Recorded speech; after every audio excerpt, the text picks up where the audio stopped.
All right, here we are again.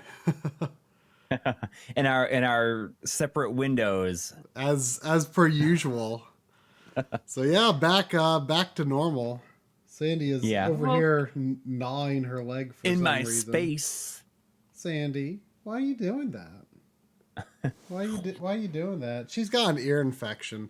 I Uh, in both ears. I've been dealing with a cold this week. I'm finally like 90 to 95% better today. And Sandy, why are you doing that? dang, I didn't get sick at all. You don't normally I've do just that.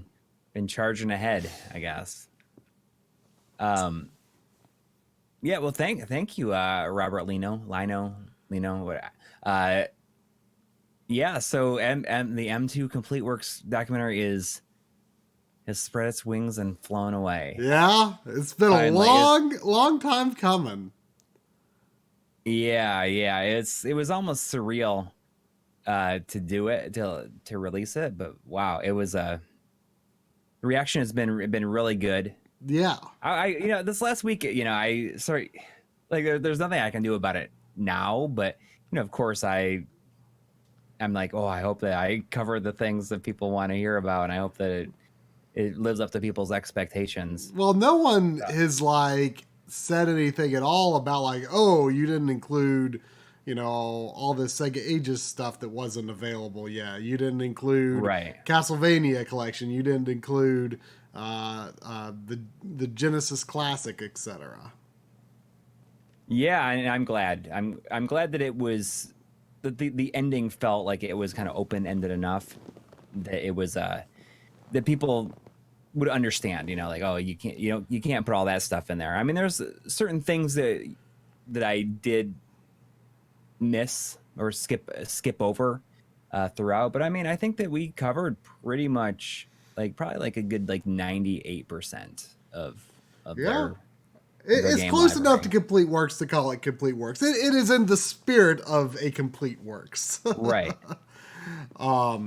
But yeah, there was a little confusion, but not as much confusion as I expected, honestly, regarding the subtitles. I think I saw someone comment that English YouTube, is very confused about subtitles. Yeah, I mean, you don't Which have I to mean, read to be my fair, subtitles. There, I was confused at first too because there's there's the English and then there's English Japanese translation. right. I was confused at first too because there's that icon that pops up in the corner that's like for subtitle options, click the sprocket, blah blah blah. But I like the icon that you click like never registered in my head as that gear or sprocket or whatever it is because I always see that little red HD on top of it. Like to me I just think of that as video settings. I didn't think of that as like Right. subtitles and stuff. So Yeah, I mean, there were some people saying, "Oh, why wasn't it burnt in?" And that's because we wanted to give lots of different options. and hey, I mean, I mean, in the optimal situation that both English and Japanese, like you could enjoy it subtitle free. right, exactly. I mean, there was, it just didn't make sense, I guess, to burn them in for this. Yeah, it So, I yeah. mean, I mean, I especially think since the English there's speaking Spanish and everything. I mean, the English speaking world, I think, is used to burnt in subtitles when needed, but we didn't. Hmm. I feel it is more professional to present this with all the variable options that we were Right. able to provide, which is, I still kind of can't believe that we were able to launch it with the options that we were. Right. It is. They're not burned in on the Blu-ray either. They're subtitle tracks on there, and you can just go to the menu on the Blu-ray and choose what you want, and it will automatically take you back to the main menu to play it, and it'll play with your selection.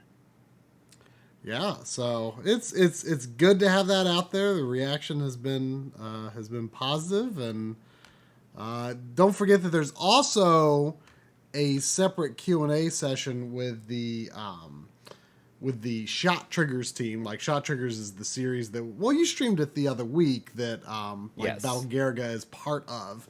So we have an interview with Hori again, as well as two of the Shot Triggers team.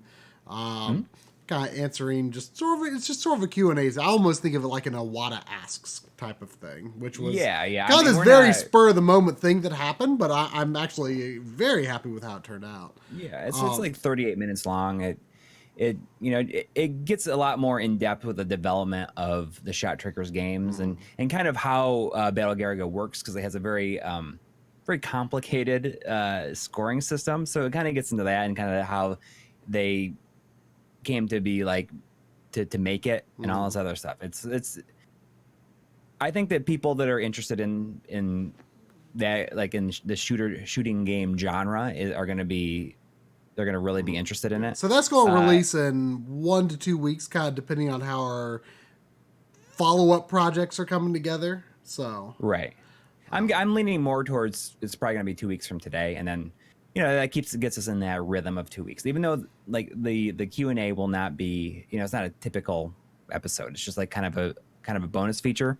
But I mean, it's significant in its length, and I think that people will find that there's some pretty interesting technical information in there. Yeah. So you went to Cincy Classic, which is like the return of a convention that was in Cincinnati and went away, and this is like the first year back. Yes, I was there yesterday. It was really good. I kind of didn't know what to expect. It was kind of like in this kind of a side room to this bigger store. It's very, like, the location was very weird. But I mean, it was kind of packed all day. There's some amazing vendors. Got to see our old friend Carlson from Mad Gear was there, who I always think it's funny because I don't know exactly where he's from, but he's obviously from someplace closer to here. So we first met him at MagFest in like 2013 or something like that, and we've seen him at Too Many Games. I've seen him at Korg's, which is like the Columbus, Ohio Retro Gaming Society show. So he goes to like small. I see him a whole bunch. He goes to smaller Mideast conventions because they must be more accessible to wherever he is. Yeah. So I mean, it's always good. It's always good to see him. His name is Carlson, and my last name is Carlson. So we always, and he was excited about the M2 documentary. Oh, really? Did he know about it before? Yeah, he's like, I can't wait to watch it. Oh, so he had seen it before you even told him about it. Well, he had seen the... he had seen the trailer. Well, that's funny, because I was actually, on Friday, I was in Winston-Salem, going to my cousin's son's high school graduation, and I went to a little shop there called Game On, and the guy running the shop, he was he was excited to see me. I mentioned something about the M2 coming soon. He's like, "Oh yeah, I saw the trailer for that." So I guess a lot of people got excited about that. Yeah, it was, but the show was a lot of fun. I did a panel with Tyler Hogle, who made Night Trap and Double Switch, and another game that he just finished 2 days ago. Oh, so which you'll probably be hearing around E3. I'm guessing. Oh, interesting. So you also ran. I mean, they had some some people with tables, like Retro Access had a table. I know Jason from Game Tech had a table, and that was kind of what got the idea in your head that we should stream the GBA Consolizer tonight, because Jason had GBA Consolizer there that you could try. Yeah, he was showing. He was showing them off there, and they're up for pre-order on his site. And he lent me one of the ones like this. They have the screen removed. Now, are they selling that style, or are they only selling the ones in like the full case? I don't know. I would show the full case one that I've got here, but it doesn't look like a GBA with a growth on its face, which I am not opposed to that look. But the one inside, like the full case, is neat, but it's plugged in and stuff, so I'm not gonna. In a way, this is kind of cool, because if you wanted to use the system, you probably could. I mean, he told me. You mean as a controller? You mean? Right. Yeah, yeah. I mean, there's an appeal to that for sure. There is. Of course, there'd be a whole bunch of wires coming out of it. Or just the two, really, just the two from the top, or maybe or headphone jack too if you need to use that. I'm going to switch it over to the screen. I'm going to turn the volume back up.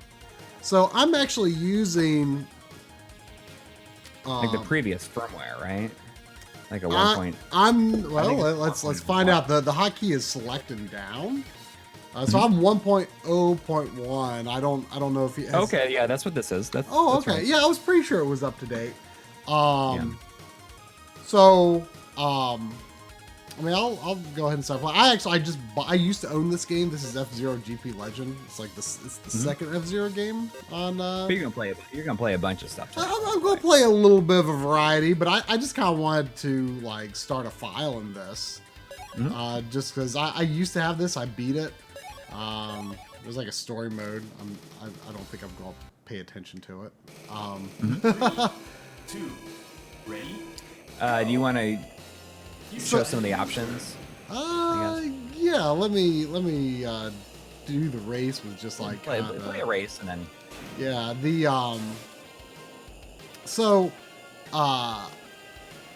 I got this game when you were here.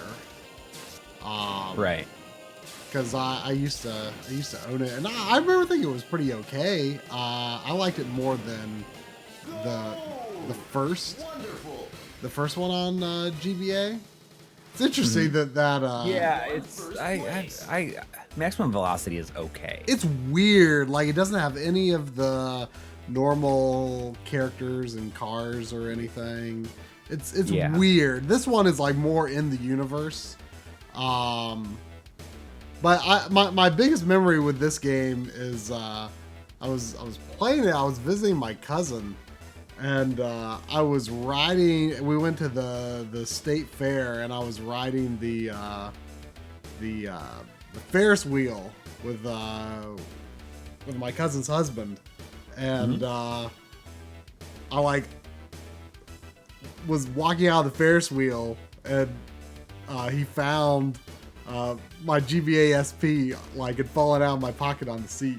So I almost lost my GBA SP and my F-Zero GP Legend at the county fair. So there, I mean, in terms of options, I mean, there like it's got. I mean, I don't know how clearly this will come across on the. I mean, maybe if I do the zoom up, you can see like the. Yeah, I mean, yeah, there you go. Actually, that's interesting. The smoothing doesn't work, I guess, when it's not an integer scale. Is that may be the case? It looks like smoothing only works when using the default sizing or the. This is it's 720p output, but like it looks like I'm actually pretty impressed with how my 4K TV deals with it. I think it might almost be sharper than how it scales. Woozle is in the chat. Oh, hey, Woozle. Okay, so there we go. He says smooth is only on 4X. The 5X is for like Game Boy and Game Boy Color. The shader is just like different. Like this is not a good screen to really show it, but it's just like different color palettes that are meant to like look like how it looks off screen of different systems. So you've got like GBA, 3D, 2DS, PSP, and stuff. And then there's gamma boost options. The palette. The gamma. Wait. Go back to gamma, because the one I was looking at yesterday, it had a 2.4. Yes, which I assume is for the games that were really bright. Oh. They kind of like blew up the colors for before there was a backlight. I'm actually not seeing like an obvious difference, at least not on this screen. I don't know. That might be like a reboot thing. I don't know. I mean, it's definitely happening yesterday when I was trying it. The palette is like that. That's for original Game Boy, and I'll do that later. The scan lines are really neat, though. I don't know if they're really going to come across. Oh yeah, they're super cool. They're awesome. Like there's 3 different levels of like a grid style LCD screen overlay. That's really neat. It probably looks kind of interesting the way it comes across on the stream. And then you've got your typical horizontal only scan lines, three levels of depth there. But obviously for a stream, Sandy, do you need to sit on my lap? You can sit on my lap. Come on. So yeah, so you know, these are the settings that I like to use right now for. I haven't done a whole lot of like testing with like color palettes or gamma or anything like that yet. You could also do like some, you know, real fine tuning on the colors if you want. Now and of course you've got A/B swap because it does use a Super Nintendo controller. So like if it's a game where using A to jump and B to attack feels weird, you know, you can switch that to Y and B if you want. See, that's cool. That's really cool. Yeah, I mean, just like the Super Game Boy lets you do the same thing, of course. So the DVI mode that was in that menu,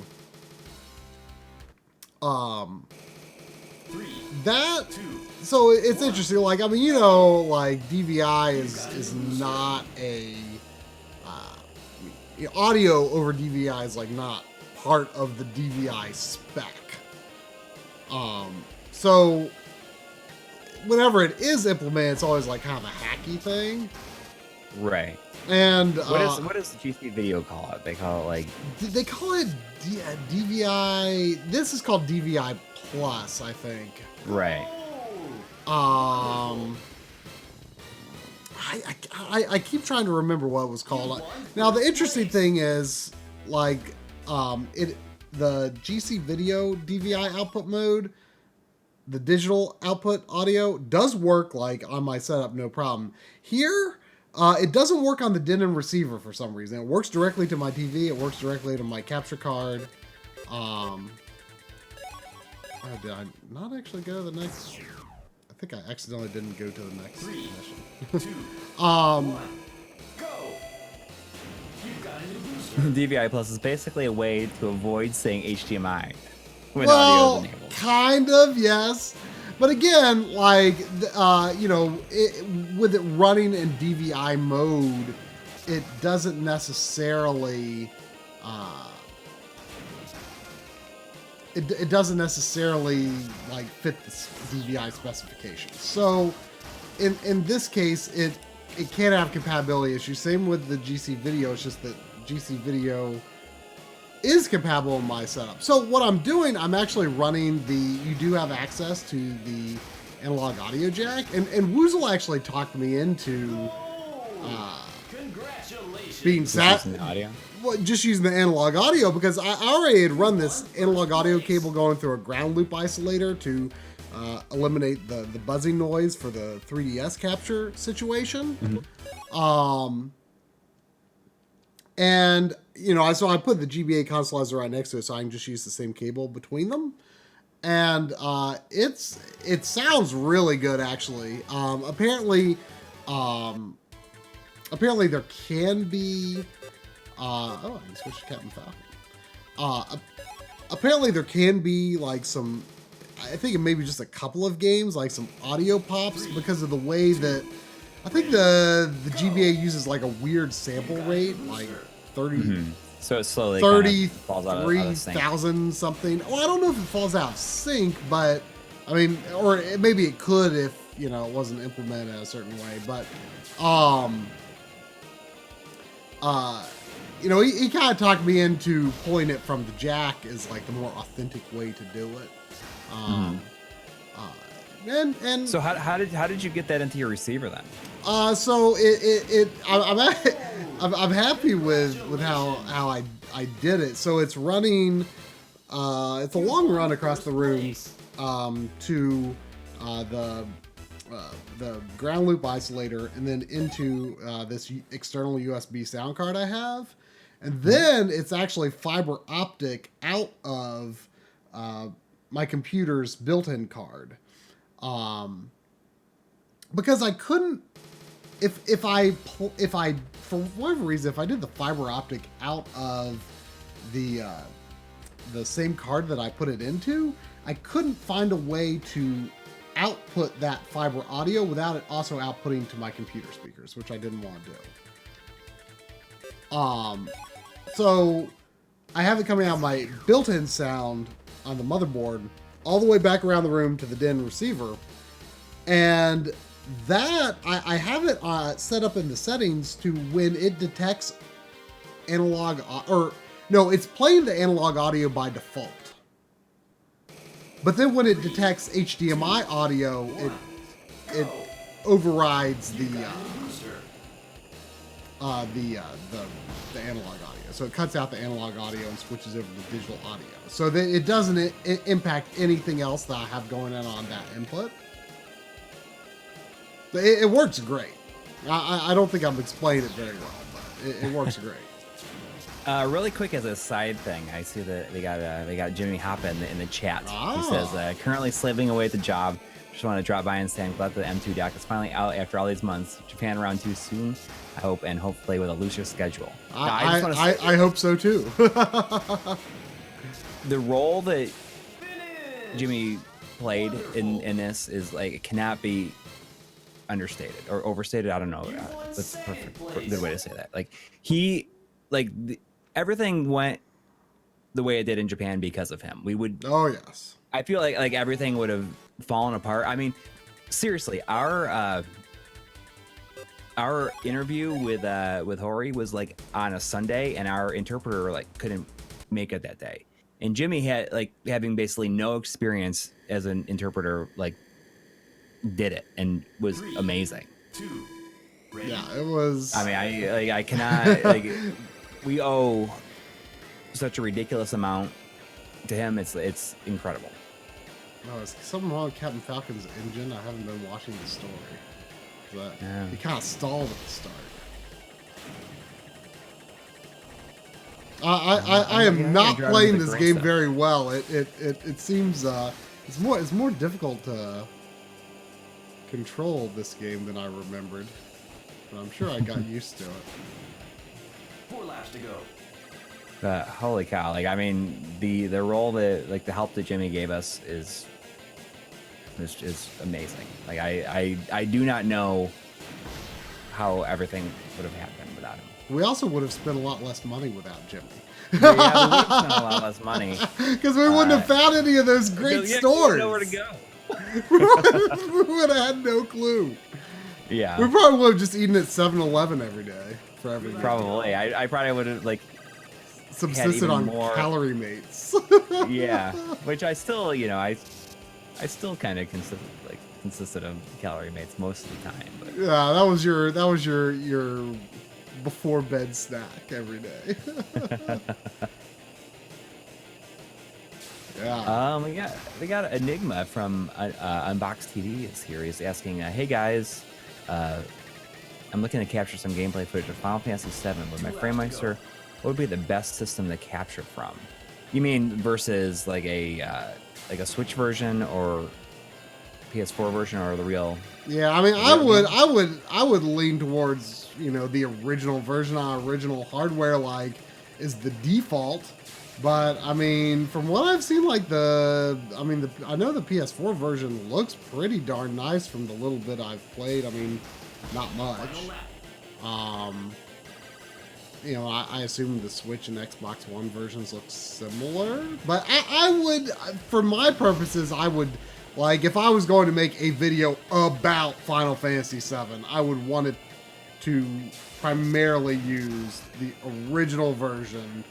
Especially if you got a FrameMeister and you can make it look nice, make the 240p look sharp. I would use the original hardware in RGB or a PS2 if that's easier for you to use. You won first place. Yeah, I mean, I think that probably the biggest benefit of like the Switch version is probably the cheat function. Like, will make it probably easier to make it through the game quickly. Yeah, Switch is the PC port. Right, but it's kind of like an updated PC port that they released several years ago with like some changes to make it kind of work better on modern systems, I guess. Mm-hmm. I'm going to switch. All right. I might. I'm not sure if I'll have the settings the way I might want them, because this is something I haven't experimented with a ton. Is using the palettes with regular Game Boy games. Oh, cool. I know. I see that. Okay, yeah. So Woozle is saying is giving the link of where you can pre-order the GBA Consolizer kit.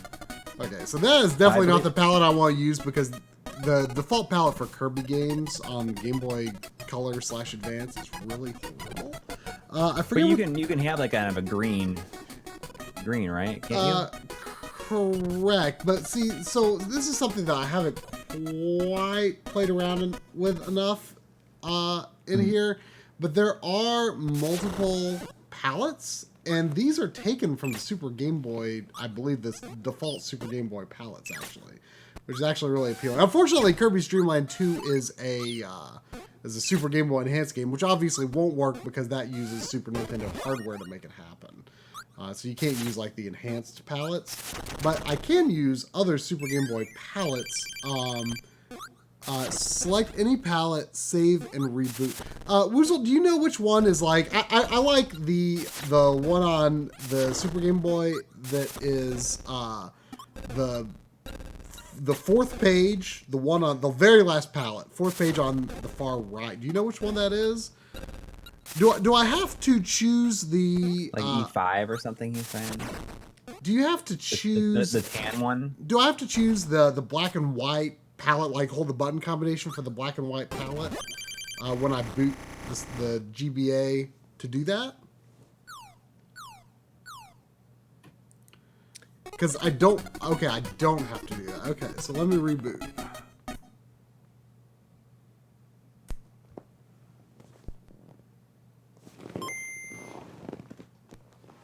Just save a palette on reboot, and the Consolizer will put it into grayscale. Oh, okay. But I think, isn't this... I feel like, see, this is something that confused me before, because I feel like that is the first palette on the first page. And I think I saw that on other pages. But then there's just gray... See, if I switch between these on grayscale, I mean, I understand that it's got reboot. But, oh, cool. Okay. Let's see. Let me just choose a random one. I'll just choose like D4. Let's see what that looks like. Yeah, this is something that I need to play around with a lot more before I'm ready to make a video.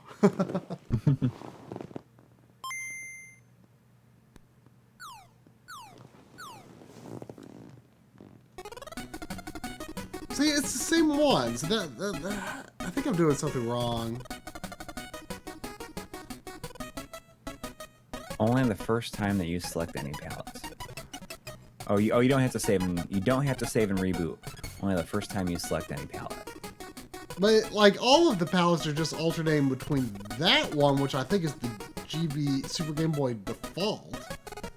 He says, "I'll write up a better guide." Okay, yeah. I'm still confused, but it's interesting. I mean, I love the idea that the Super Game Boy palettes are in there because I like a lot. I like those more than the Game Boy Color palettes. I don't like the Game Boy Color palettes for regular Game Boy games that much. But I'm just gonna play in black and white right now because I kind of like playing that way too. I wanted to play Kirby's Dream Land 2 for a bit because. You replaced my battery in this last weekend. Yep. And this is one of the first games that I lost my saves in, I think. So I actually want to. Hopefully I can switch this without bumping the cartridge. I wanted to switch to my my Coury Game Boy Commander controller, which is like I find I actually like the the console that's in the center of my couch here. I kind of keep a lot like my best controllers and the controllers I find myself using a lot. And I actually graduated this controller to center console status because I really like this controller. It just feels really good for playing original Game Boy games. Retro Morgan saying, what brand of batteries do you use? The CR2032s with tabs. Get them from Console 5. They sell the Panasonic ones.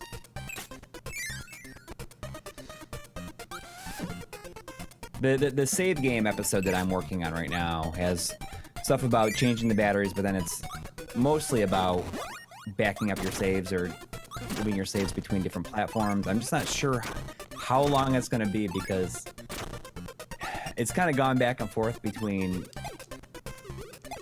first I was going to put as much as I could in there, and then it kind of went over to like, well, maybe I'll just like cover like cartridges, but now I'm kind of back into putting everything that I can in there as I'm kind of rewording stuff. And I felt like I kind of got on the weeds with stuff like about the Retrode, and I don't need to get too crazy, and I could just like condense it down. Yeah, I mean, because it's basically click and drag in terms of the operation. Right. You're I used just to. want to get into like cool stuff that you can do, because I mean we experimented with stuff, and I have even more since then. You know, just taking saves from one place, you know, from like an EverDrive and copying it onto the cartridge. So I mean that's a side of it. That's a side of it. And you know I'm constantly finding new options. Joe Rediford just like linked me to something of this brand new homebrew thing that came out that does Game Boy saves and Game Boy Advance saves, which is good because the Retrode Game Boy Advance or Game Boy Player adapter does not do Game Boy Advance stuff. So, and I, from what I understand, I haven't gone into it too much, but I am told that the Game Boy interface actually has a way, can dump and restore save games. So I haven't experimented with it yet. Actually, what's kind of interesting is like there's a lot of different things that I didn't even know about that I've been discovering. You know, the like dumping saves from an NES game can be done with the NT Mini because it has copy nests on it. But getting things back onto the cartridge is a whole other thing. But then, you know, I was talking to Bunny Boy about it, and if you hook the ABS up to a PC, you can run the scoreboard software, and you can dump and write saves back to the cartridge. But he had like made some changes lately, or like a while back, and never checked to see if that feature broke.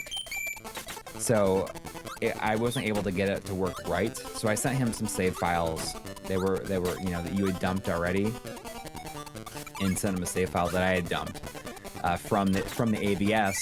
So he's gonna try and fix it by the time that the episode is. Oh, a save ready. file I dumped with the NT Mini? Yeah. Okay, cool.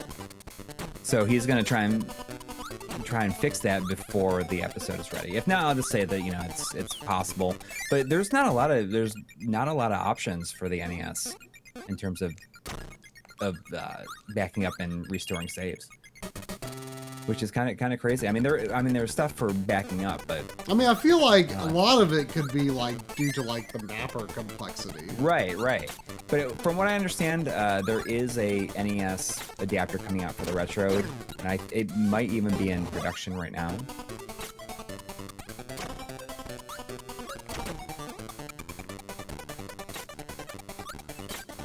Kirby's The Dream best Land, GBA huh? Oh, go ahead. I was just saying the Kirby's Dream Land 2, 3, and 64 are kind of considered a trilogy. And I believe they were all the same director. There was like this rumor that I'm pretty sure is not true, but there was a rumor for a while that like the guy who directed Kirby's Dream Land 2, 3, and 64 is dead. But I'm pretty sure it's not true. But there's definitely like a lot of similar. I'm just going to find them.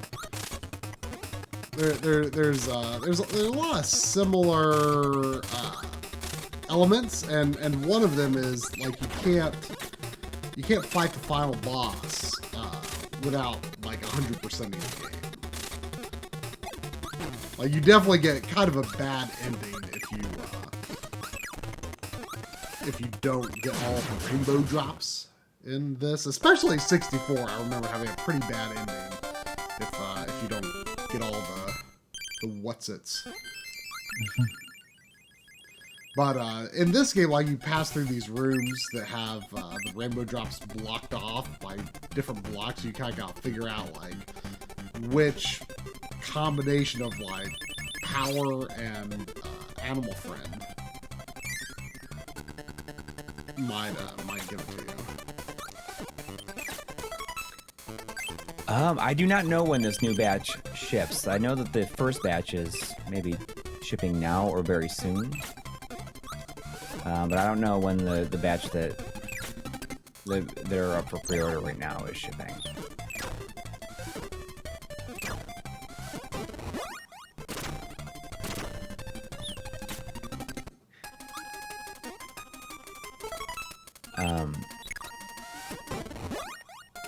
Yeah, I mean, let's see. Someone was asking earlier, like, what's your favorite Game Boy or Game Boy Advance game?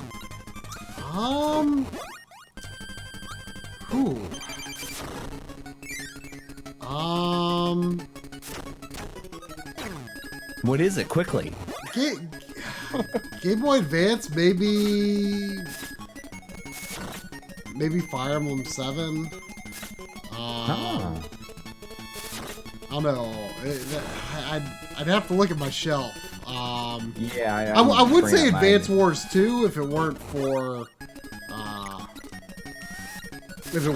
Advance Wars Dual Strike on DS, which like kind of is almost a replacement for that game. Yeah. I want to say that mine is might be Gunstar Superheroes. It's either that or probably Metroid Zero Mission. Metroid Zero Mission is also very good. Original Game Boy, I mean, gosh, there's a lot.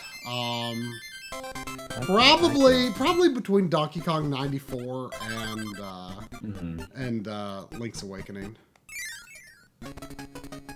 Yeah, Donkey Kong 94 would definitely be up there for me. I really like the Game Boy version of Bionic Commando. I think that would be up there. For sure.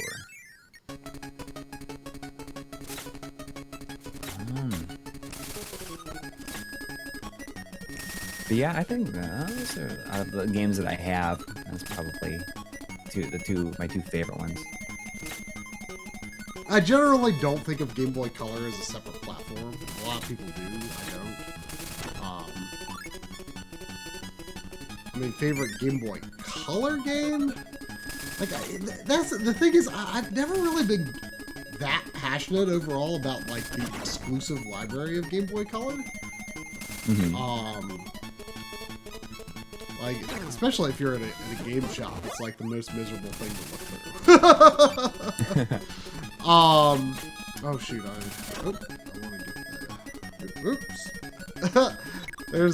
There's an example of. Oops! Oh no! You mean the shortcut? Yeah, it messed me up. That would be a nice feature option to change the button combination. I always try to make it something that like I'm not likely to do on accident. I mean, I know that like down and select and similar settings are very common, but like I always like to, especially with like a Super Nintendo controller, like I always like to do it something like you know, R and L and select or something like that. I don't know if like when you're in Game Boy mode though, if the oh well, if you're in Game Boy mode, it I guess it would do, or is it not doing it? Maybe it's because I'm using the Super Game Boy controller. Like I think one of the buttons is supposed to stretch the screen. That makes sense. But I mean, the kind of people that are buying a GBA Consolizer, I don't think are the same people that would want the screen stretched. Right. I'd rather that use But that you know, as like a hotkey. it's good they have the option. Sure, but I think putting I think if you had the option to put the hotkey on like a shoulder button or a combination of like RL plus select, I think would be right. It would be safer.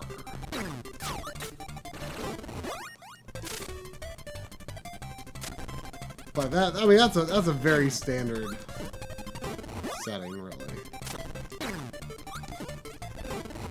How long is this game? Because the first one is really, really short. It's a lot longer in the second game. It's 6 worlds.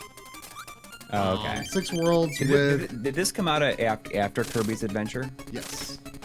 Okay. This is, I want to say 94? 93 or 94. Well, it's Super Game Boy Enhanced, so it's gotta be like 94. I got relatively close to release, I think.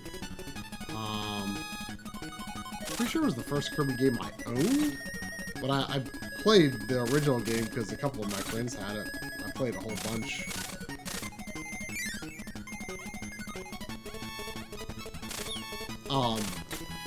But this game has like way fewer powers than Kirby's Adventure. But it also has the animal friends, which, you know, so essentially triples the number of possible abilities, because they're all different.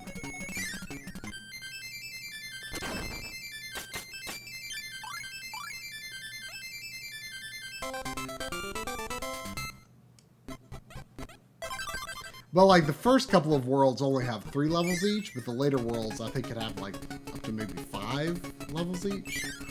So it's a bit longer, but it's you know, it's still not like a long one.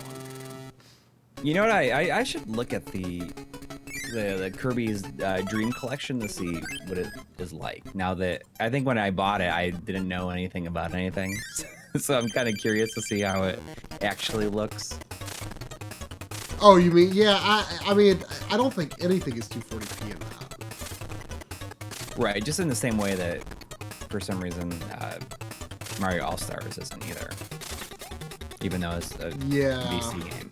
I mean, it supports 480p, but yeah, I'm pretty sure the games on it are not as good as the VC versions. I'm not sure if NES Adventure is dark on that or not, though.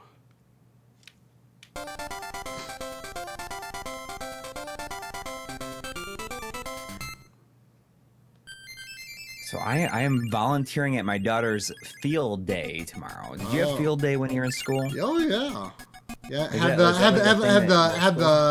3-legged race.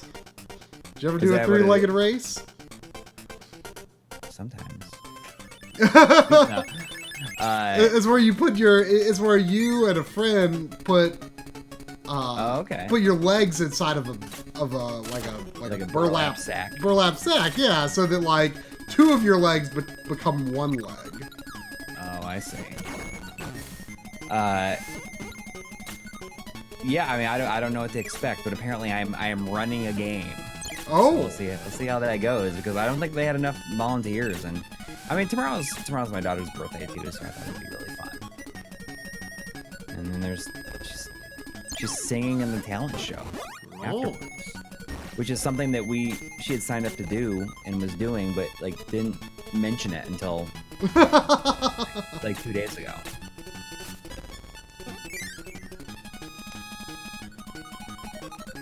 So I like this week is my kid's last week of school. So that's why I've been thinking about. Originally, we were going to release the M2 like a Shot Triggers conversation next Sunday, and then I was gonna have like a regular episode for a week after that. You might need extra time.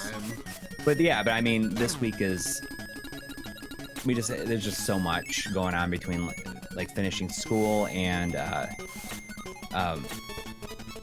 like different like events related to it, so that kind of takes away like a lot of time that I had to work this week, and then we get into like a normal schedule starting next week.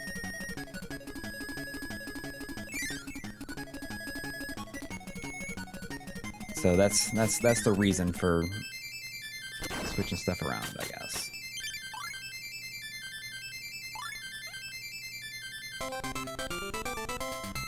Well, I hope the save game works on there. So the big purchase that I made yesterday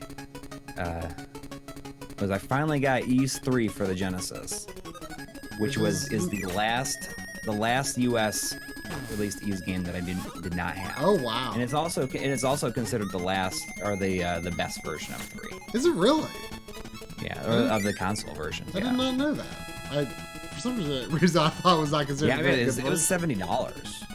The manual is like a little bit rough, but what's kind of funny is that the guy who I bought it from had all these TurboGrafx games, and including my favorite TurboGrafx game, Shoulder Blade.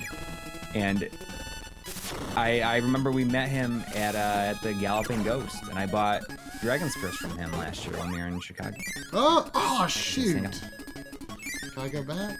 Oh, okay. You ever played that really good shooter on the TurboGrafx, Shoulder Blade? No. It's actually Soldier Blade, but I thought it was really funny to call it Shoulder Blade. Yeah, they also had I almost bought a long box version of Rayman.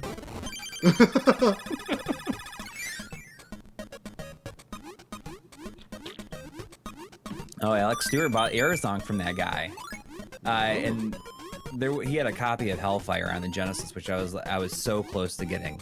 Hellfire is a game that I had when I was a kid, and I got it for Christmas. And there was a point where I thought maybe it was the hardest game I've ever played. And then when I was doing the Mega SG video, it was kind of my first time returning to Hellfire. Or Heckfire, if you want to say. If you want to be a little safe about it. I played it for the first time, and I made it through the first level without even dying. I was like, you know what? Actually, I thought I can do this. It'd be like overcoming one of those demons, like a demon from my past. I always thought the Hellfire was going to be was too hard for me to play. But maybe it's not so.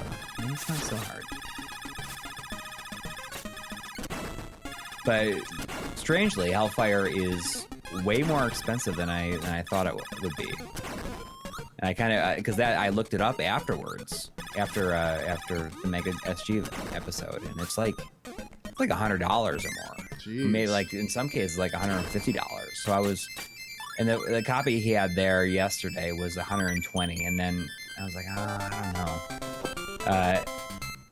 And then, like, at the very end, he's like, do you want it? $100. And I was like, I'm not going to do it. I'm not going to do it. I'm going to hold off. Like, I wonder how much if the Japanese version is cheaper.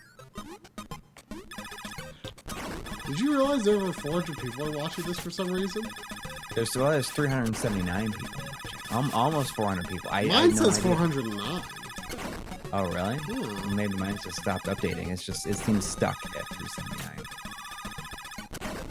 That might be a record for a non-Kevtra stream.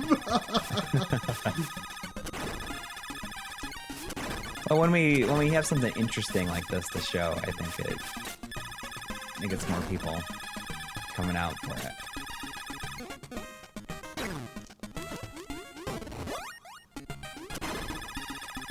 can't remember what power I need to get the rainbow drop in this world.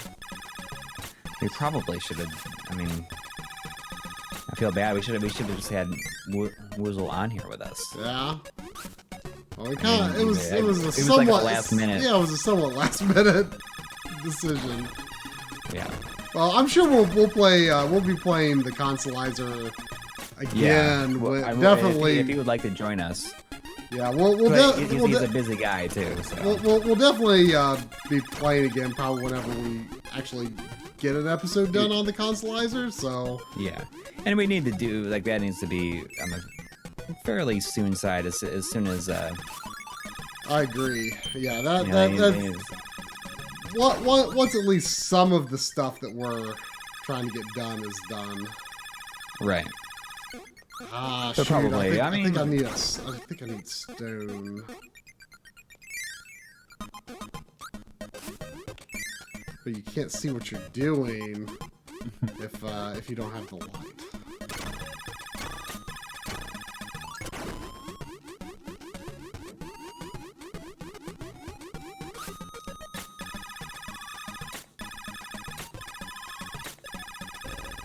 But yeah, I got to see like a lot of people that I hadn't seen in a long time at Cincy Classic, including I got to meet a lot of people who I'd never had a chance to meet in person.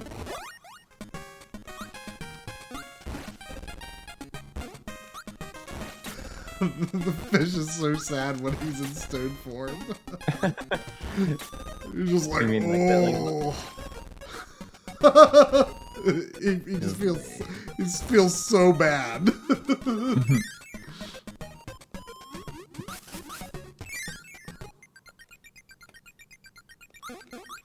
I mean, I remember as a kid, like figuring out how to get the rainbow drops, like felt like a real puzzle. How do I get that one?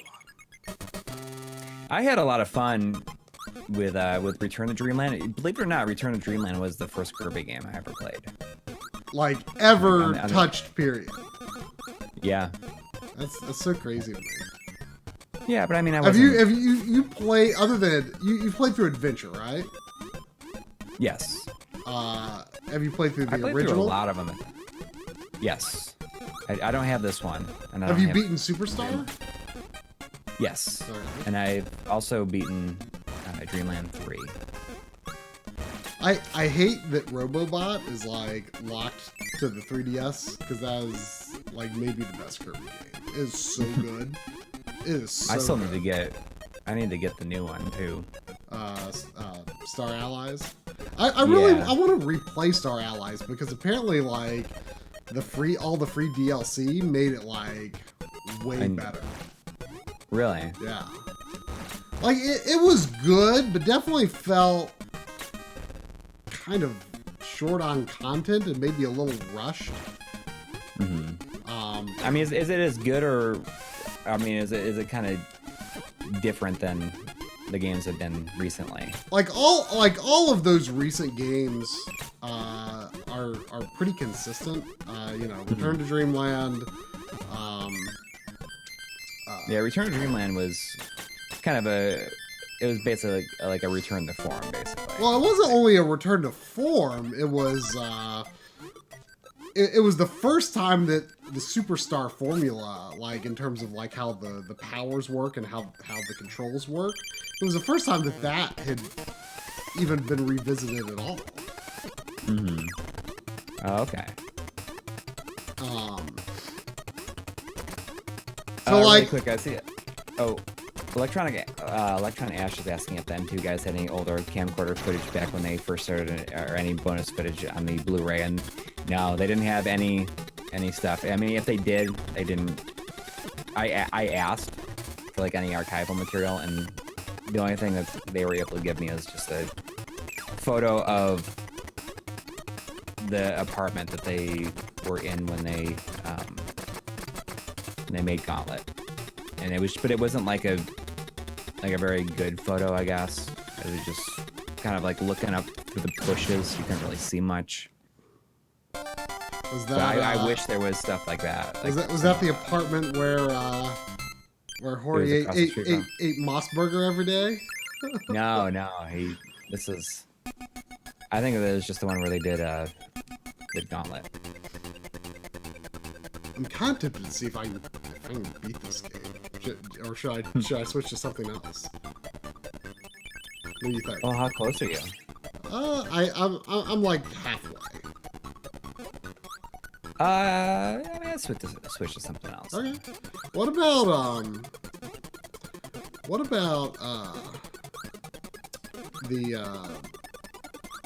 the Super Mario Land Deluxe? Sure. I've never really seen it in action before. I played through it. Interesting thing about it though is it's got like sort of frame skips that the vanilla version does not have. Really? Yeah. There was a comment on Twitter about the M2 dock and also on the video itself, saying that the only thing understated in the documentary was just how experienced the people at M2 really were, and that's absolutely true. I almost had a point where I had a bunch of like additional information in the lower third saying like what they had previously worked on, but it just like seemed like so much text. Just to kind of give an idea. Oh, is this the? Oh, Yeah. from the. Okay. Yeah. Right. I played through this a couple weeks ago. Oh, right. To Yeah. record footage for the hacks episode. Right. Well, like Which is like I was like that'll probably be my next one after. Yeah. Or in 2 episodes from now. yeah. Well, and I needed to record it for the Mario episode I want to do as well. Yeah. This is, I mean, I really like the look of this. It's really cool. But there's definitely like, you can just see like a lot of frame skips if you know how the game is supposed to look. Like it's just kind of some of the scrolling is a little more jittery, I guess, just because the redrawn graphics probably push it harder in some ways, I guess. Yeah. But like I because after I finished the game, I put in my original cartridge, just to make sure I'm not crazy. And yeah, it's buttery smooth and in the same places where I could see it just kind of skipping some frames. But the Consolizer overclocks the system very slightly, so there are no dropped frames. Its frame output is exactly perfect. There's no stuttering, no dropped frames. That is added, only any behavior inherent to the game. So Woozle told me that there's a jumper or something on the board that you can configure to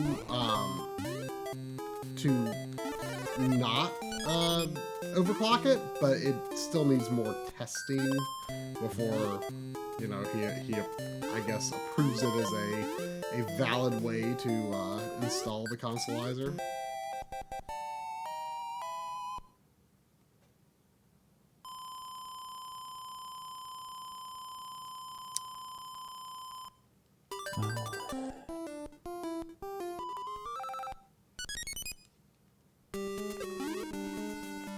Yeah, someone's saying they couldn't find the correct ROM to make this. Did you? I was having trouble too.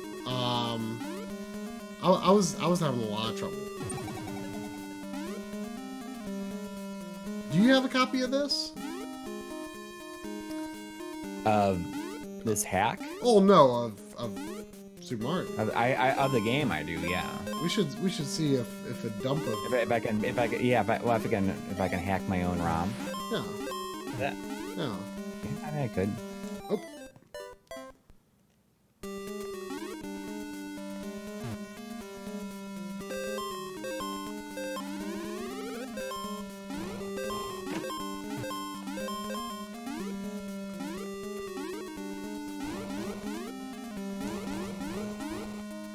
Yeah, I mean, I'm not I got like all the Game of Thrones stuff blocked because it's probably over here. Oh, tonight's the last episode? I'm surprised we've got so many people on. I know. Well, some people are saying there'd be more people if it wasn't on. But I mean, it's. I mean, I haven't felt that it's been great, but that's okay. I'm less excited than I was before it started. I'll say that. But it's, it is what it is.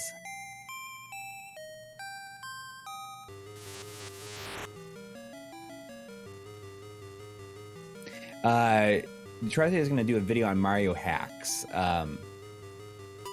Probably no. He was going to do a video. Well, no, on, it's not going to be Mario. Marios. Yeah, right. I'm not doing a video on Mario hacks because no. I mean, it's just not my area of interest. I know that would be a very popular video, but I would not have a lot of fun making it. is it a low-hanging fruit, you think? Yeah, well, I mean, it certainly is, but I mean, it's just not a subject I have much interest in. Right. I just, as we've discussed before, like user-generated content style games aren't that interesting to us. Like, like even Mario Maker, for example. Like, I just don't. I kind of maybe a little interest in Mario Maker too, because it's actually got like a story mode. Oh, okay. Well, that's... Yeah, I mean, like, especially for Mario Maker 2, I'm especially less interested because basically it just seems like all the levels are like, we're just going to make this as impossible as we can so you can see. Yeah, I mean, because like the levels don't even look like real Mario levels, Yeah. They don't play out like real Mario levels. But, no, I'm doing a video about... in that Castlevania video style or the Phantasy Star video style, the best way to play. I'm doing that for, at some point, almost definitely this year, because I started, I was hoping it would be out by now, but we decided to reprioritize. Yeah, it's just going to be about the best way to play all the 2D Mario games. But I'm not, I'm very specifically sticking to stuff that you could consider Super Mario canon. The Game Boy games could be possibly a little outside that, but I am considering them. But I'm not counting, Wario Land. I mean, that is not to say that, I freaking love Wario Land, but I'm just drawing the line somewhere. Yeah. I will acknowledge, Yoshi's Island and Super Princess Peach and stuff, but they are not going to be focuses for the video because they, I don't consider those part of Super Mario. Right. But I will count these, and I thought that some of the color hacks might be relevant to that video, but it definitely wouldn't be a focus. Right. I say Shibutina was asking if we're going to do anything with the Konami Anniversary Collection. And I would love to. Yeah, I mean, it'd be cool, but I think it's doubtful for a couple of reasons. I think that it's maybe a little like since it is an M2 thing, I feel like it's maybe a little too much M2. It's like a little bit too much, especially after like the Phantasy Star episode and this. I think it's best to we'll let everyone else kind of do that. Like it's not really something like I think it's just like it's not good for us to do like another video on their work so close to after having done this. Maybe. I mean, it would probably be a bit more of a priority if it just weren't for the other things that we've kind of prioritized right now. Right, and because you're working on a documentary right now, and we got to get that done. Yeah. It's that's your biggest priority right now. It's been so hard to juggle the stuff that we shot last year with just keeping regular content on the channel. That's been the biggest challenge, is because we've got so much material shot, but we've got to edit that alongside, keeping the channel alive. So it's been a balancing act, a very difficult balancing act. And in the future, when we do documentaries in the future, we really, we've kind of decided like we're not going to bite off, more than we can chew in terms of like just, like, oh, let's shoot a whole bunch of projects. We'll try to shoot them as we have time to do them, whenever possible. So that we can just get them done as soon as. Yeah, and that way we can enjoy doing our regular content, without feeling like it's like an emergency all the time. Right. That's starting to. That's what it feels like right now. It's like it feels like that. Like that's like the Motor Doc that we previewed like a long time ago, and it's kind of like two separate things. Yeah. Yeah. But that's your like you're working on that, so I'm the one that's like kind of doing all the channel stuff. Even though you might appear in stuff, that's basically going to be you're handling the relegated work. to. Yeah, I mean, but once we're like you're on cam, and then you give it to me, and then I do the rest. Yeah, I mean, but once we're back on track, I just noticed that the Streamlabs ticker was hidden. Oops. Uh-oh. Well, not the pop-up, but the ticker was. Oh, I see. I don't think you've missed any donations unless the nothing popped up. Working incorrectly or something. But no, like I would love to be in a position where we, like, anytime like some sort of like new like major compilation or something comes out, I'd love to be in a position where we could just we like when that hits, like we can just do it. I would love to be in a position to do that. Right. But right now we're just kind of trying to clear our plates. Right. Like I don't know when the documentary that we've already shot. Like I have like 2 that I really would like to get done. Very on the soonish side, which might even happen during that time when you're still working on this. Yeah, I mean, if they won't take long, which they shouldn't, because like when I did the Tom Du Bois one, and that one was, I mean, that one took like a week and a half of work, honestly. I mean, they were long days, but it came together much more quickly than I imagined. Right. Because the story just came out of it so easily and naturally. Yeah. What's kind of interesting though is that the M2 documentary is basically like the culmination of the idea that we had when we started the channel. Yeah. Where we wanted to talk to a game developer about their games. Really? And like many people about it. Yeah, I mean that's like the encapsulation of the exact show that we wanted to make when we Right. I mean, in a lot of ways though, like so much better than I ever dreamed we would be able to achieve. Right. Like it's so funny because I don't know if we were necessarily thinking about it in those terms when the opportunity arose, but it was just like, I don't know, it's almost like all of these things that we've gotten to do, I mean, like, they've happened because of other stuff that we've done. Right, but it's worked toward this dream that we had, like, almost organically. Like, it's not like we, like, had this written, like, we were like, yeah, we want, like, my life in gaming to be about talking to other people and telling their stories of, their life in gaming, but like, it's not like we were like always like, checking where we were, month to month and achieving that goal, and it just kind of happened, I guess, because that was like what we wanted to do, Right.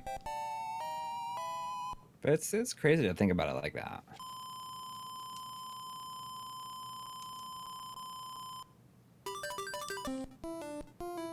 Yeah, I mean, it's so hopefully, I mean, I would love the opportunity to do more stuff like that, especially like on Japanese game developers. I think think would be really cool. And we learned, like, or especially you did, you learned a lot about how to optimize a workflow for Yes. 100%. Yeah. For doing something on a language. Yes. I think after I finish the projects I'm on, I'm going to kind of start to look into, you know, learning some Japanese myself. You know, I don't necessarily intend to get to like interpreter levels or nothing, but like enough to, you know, on one hand, play some games, and enough to like listen to an interview and be like, okay, like they're talking about this part here, and then they're talking about something else here. We can cut this part, you know? Right. Like just that would be helpful. But you know, I'm sure neither of us are probably going to ever, you know, put enough time into Japanese that we could completely do without a professional interpreter or translator. But you know, enough to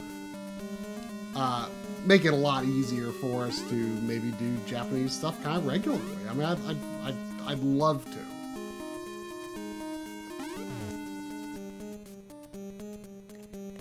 Yeah, I mean, I feel like I've learned certain words to look out for. Not a whole lot. Yeah, I mean, there's certain things that I've learned to look out for, though. It makes it much easier to paste things, just like words that can be cut and stuff like that. Like the equivalent. I mean, it can't be stated enough that, especially the work that the Alex Highsmith did, Schmupulations, on the localization of everything.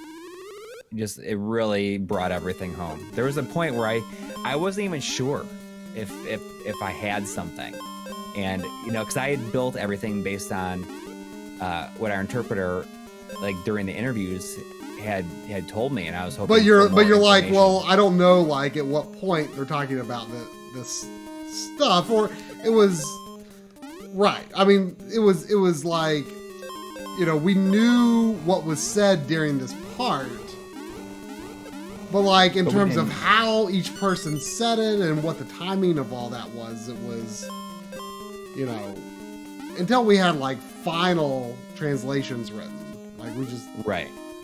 And it was, you know, when he said, "Oh, there's a lot of information here that is not in, you know, they're kind of like rough." Yeah, the live interpretation, which is, I mean, that's what you would expect. You know, you're right. You know, you're getting a summary of what they said. Right. Which is really, I mean, it makes sense. Yeah, I mean that's because you need to keep things moving for one thing. And you know, our interpreter at the time, you know, for like some of the later interviews wasn't quite sure like the kind of things that we were asking, you know, stuff about like input latency. And stuff like that. I mean, there was definitely some technical stuff that would have been challenging for anyone to. But you know, once Alex looked at it and he says, "Oh, there's this other information," because he's a shmup guy. Yeah. He's a shooting game fan. Yeah, which I mean, those people know all about input latency, and you know they're very technically minded fans. So yeah, I mean it's like once I got his translation back, I was like, this is actually kind of awesome how much other stuff there is in here, and it's stuff that I'm really interested in putting in there.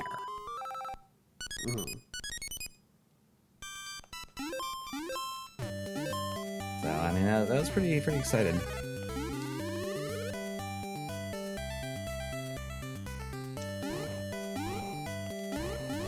I miss the level 2 music. I like this music too. I mean, I like all the music in this game. I mean, this is just good soundtrack. Mm-hmm. But I love that second level. And I had never even played far beyond this game until I got a 3DS and I got it. Have you beat it? Yeah, you Yeah. beat it because you know the ending theme, which is one of the greatest pieces of music ever composed.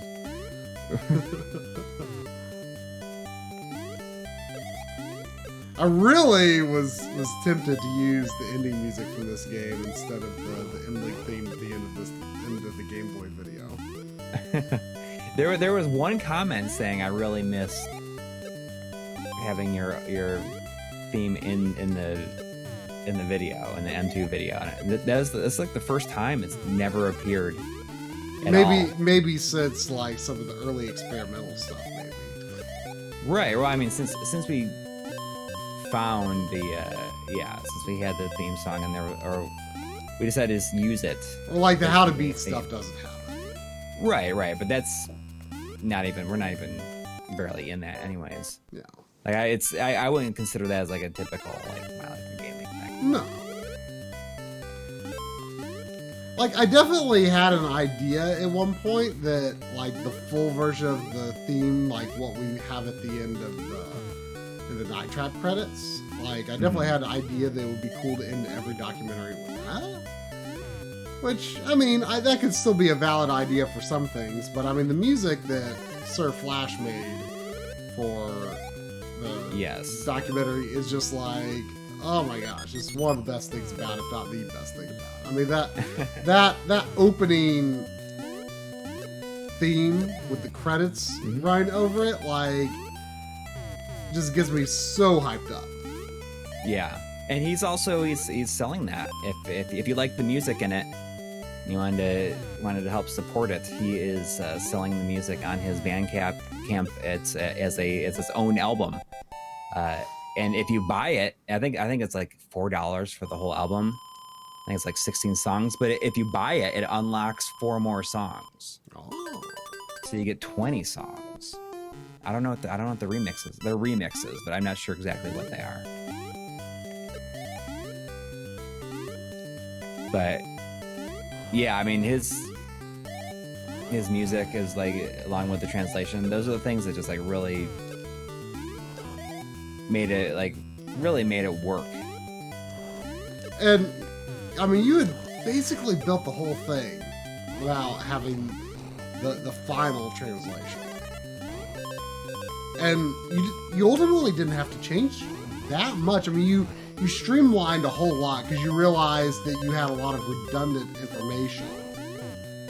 So you were able to streamline quite a bit, but like it was, I mean, I would say you had a very good vision for the story, but you just weren't sure if it was gonna work.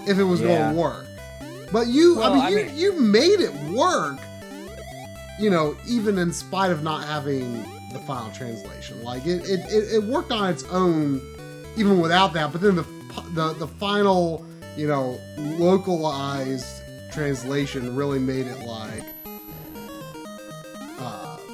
it just made it make more it made it flow. The writing I feel like the writing had a lot more I feel like their personalities came through more in the writing, because you can see it on their faces, but like right.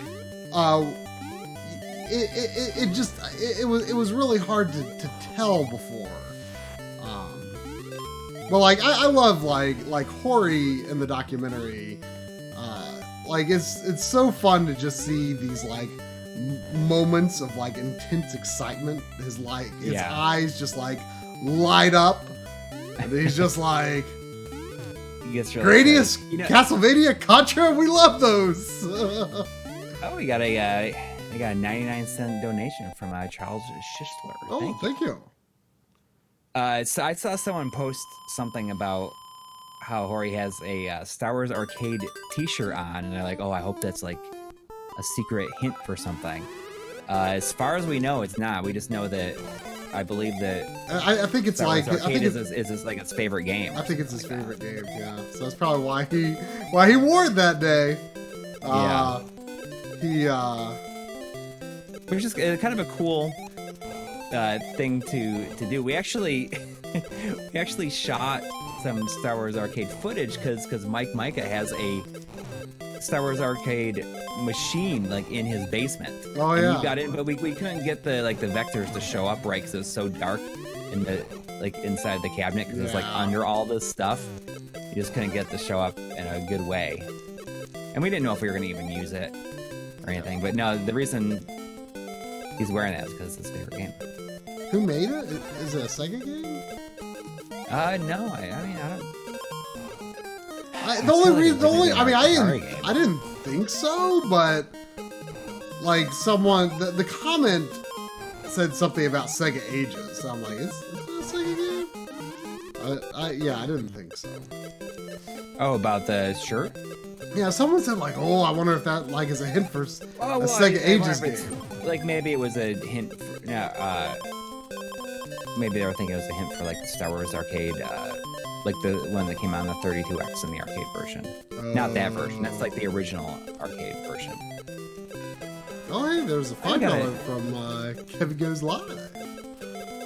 Okay, yeah, it says, "Hey, Try, thanks for the Final Fantasy 14 recommendation. I love the game, and I'm psyched for Shadowbringers." Oh, did you get into it recently on my recommendation? Well, if you are ready for Shadowbringers, then you are already well ahead of me. I actually finally started playing Stormblood maybe a month ago, so I am.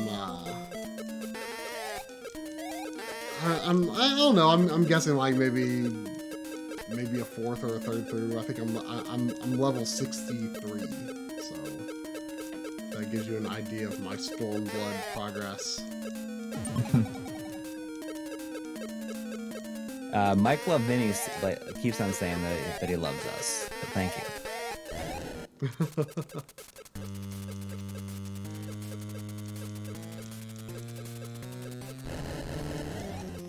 The enemy noises in this game are so early Game Boy. Nothing wrong with that. Is this the last boss? Yeah. I beat it. Yep.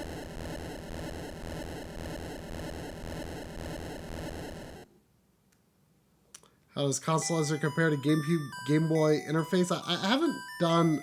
I thought you almost said GameCube. My nose is still a little stopped up.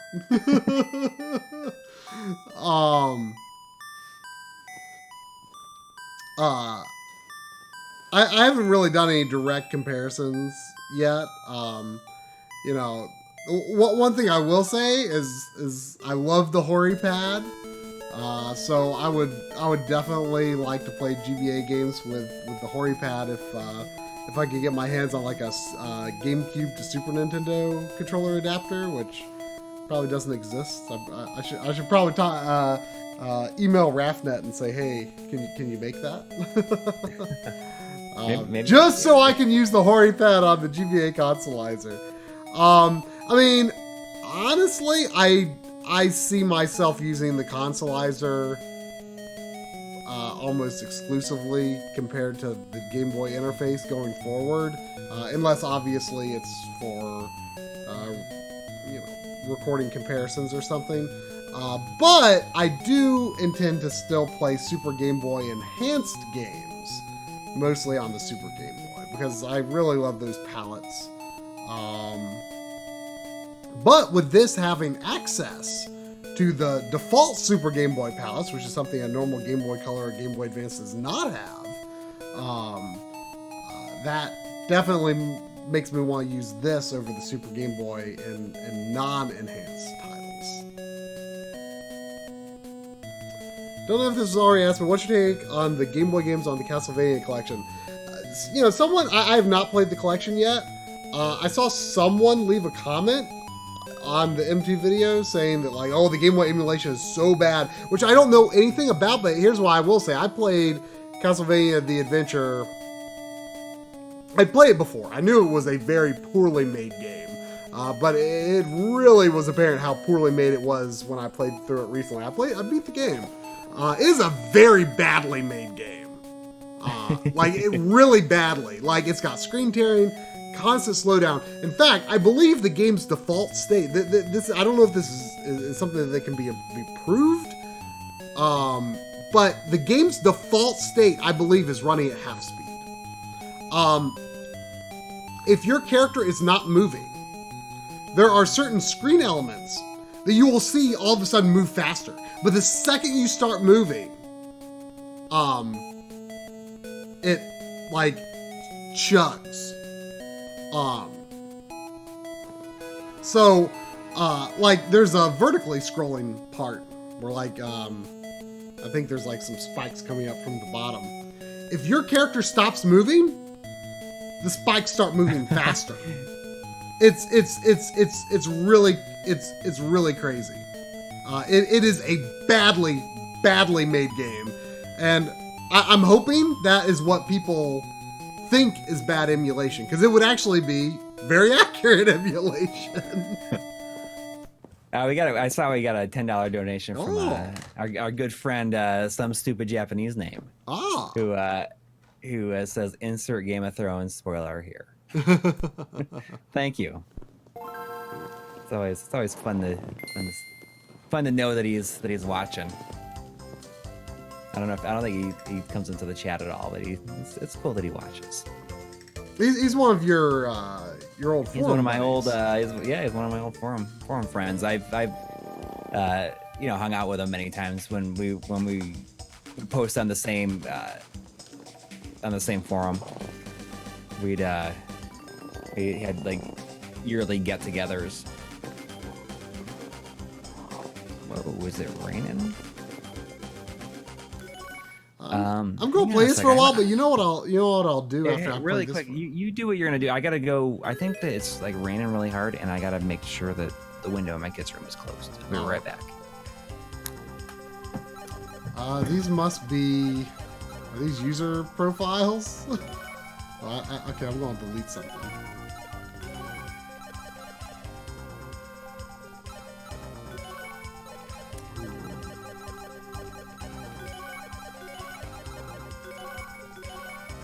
I bought this in, I'm guessing this is the main mode. I can't remember where I first saw this game, but I was sort of reminded of it in a GameSack episode. I forget if it was this version they played or if it was the GameCube game, but I bought both of the GBA games. It's Kururin or something like that, and then the other is like Kururin Paradise, I think. And then GameSack looked at Kururin Squash, which is the GameCube one. I just think I just like the idea of how they play. I think I don't know if in later levels you have control over your rotation, or if that's the sequel. I forget. But I just kind of like the idea of it. I don't know. It just looks like a pleasant thing to play. And they were not expensive. They were somewhere between $1 and $5. I remember that much. At a book off in Kashiwa. It's nice that we can talk now about the towns that we were in, other than Akihabara, obviously. Because, yeah, we were staying in Kashiwa, which was just like a couple of train stops away from Abiko, where M2 is.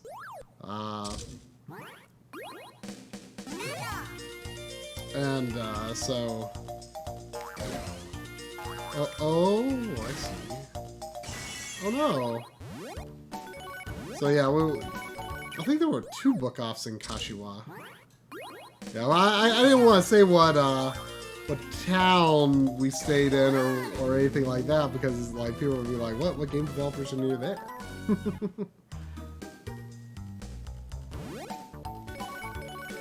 It was really fun going to different book offs, because they all had very different things. All right. What'd I miss? Nothing. I was talking about the book offs. Oh, are you playing irritating? Oh. No, it's not irritating stick. It's Kururin. This game was actually released in Europe. I don't know if any of the sequels were, but it never came out here. I'll after I play this for a while, I'll pop in some Castlevania: The Adventure so people can see just how bad it is. Okay. Like it is literally a poorly made game.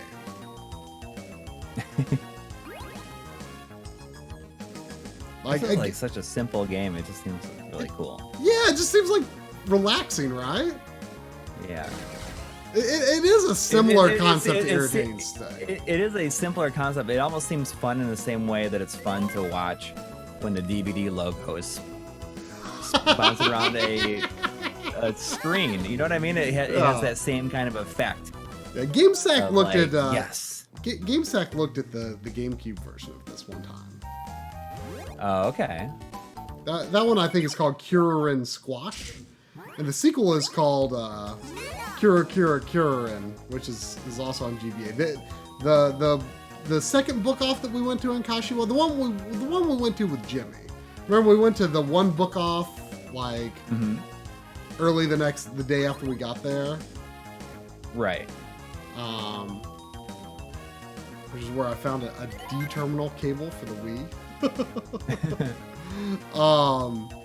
As well as Wave Race 64 for $1. But the second book off had this. That was where isn't that second book off in Kashiwa where you bought your Japanese 3DS? Oh yeah. I bought the Japanese 3DS specifically so I could play my physical copies of the Sega 3D Classics. Yep. Do you have any other Japanese games? I don't. I don't even know what I would get. Honestly, I bought it specifically just for those. Let's see, our good friend Gilly the Kid is in the chat. He's wondering if we're going to do a video on the Consolizer, and the answer to that is yes. Absolutely. I mean, in terms of tech videos, it's probably... Like in terms of hardware videos that I will be the editor of, at least it's the top priority.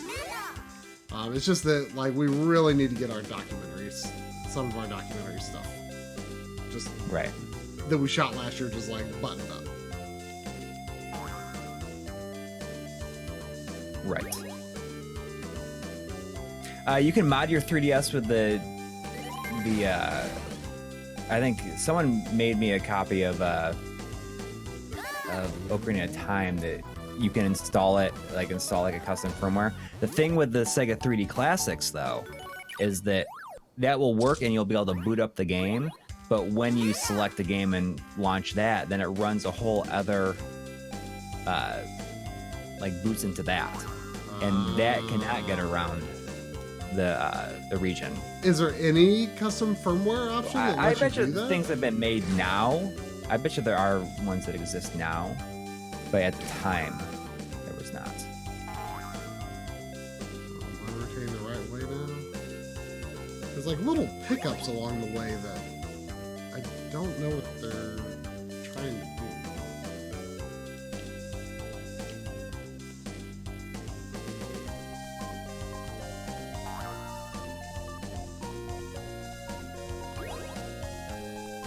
Oh no!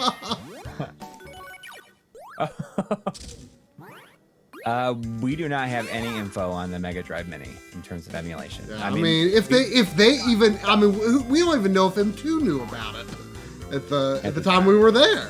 For all we know, they might have not. Yeah, because we were there. We shot that last June. So I mean, even at the time, none of the Switch stuff was even out yet. Yeah, there is a little bit of Switch stuff in the video though, isn't there? Well, it's only at the very end. The early stuff that they did, but the way that you did the ending, I think, is very good because it's just kind of looking to the future without really getting into specifics, which it has to be open-ended because they're going to continue making stuff. Yeah. We didn't have much of a choice, and you just got to find a time to call it. Really. I mean, that video has been done and uploaded on our channel since March 1st.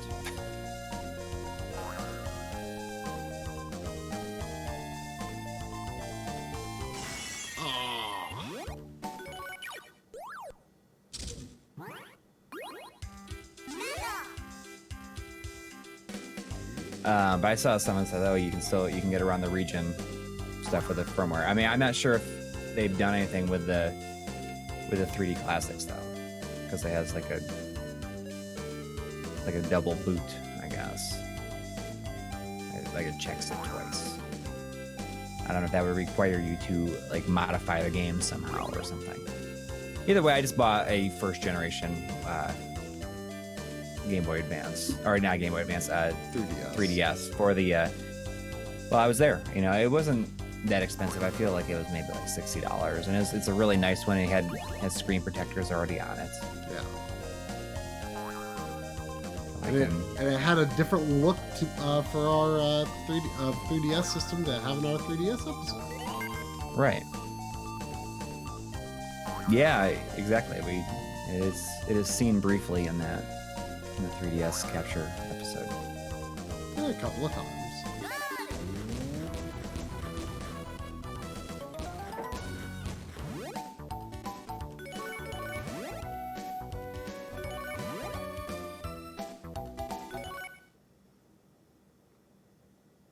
So, would you say this was the best entry in this series? I mean, I kind of want to get the GameCube version or something now. Yeah, I mean it's a neat looking game, right? Yeah. This is the most I've played.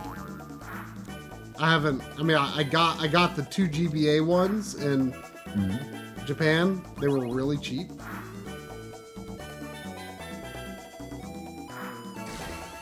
And someone's saying Power Drift 3D is really good 2D to 3D conversion. Indeed, it is. There was one kind of confusing word I think that some people didn't understand in the documentary, and somebody wrote about it on our Patreon. Said, when they talk about like the Taken games, and those are the sit down cabinets, like the hang on you can sit on, the sit down outrun. Stuff like that, because that's kind of mentioned about the 3D classics, like the Sega Taken or whatever it is games. So those are the sit down machines.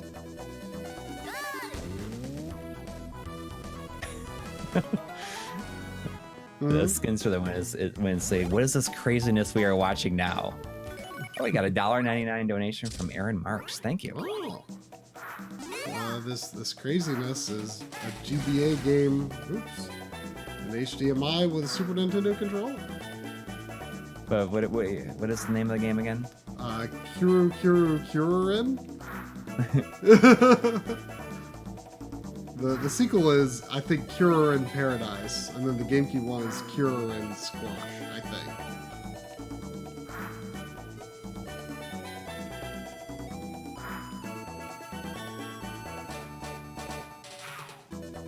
It's really raining out. I was not expecting the downpour. I have no idea what I need to read up sometime what the pickups do. It's pronounced Kururin. That's what Cheesemeister says. Kuru.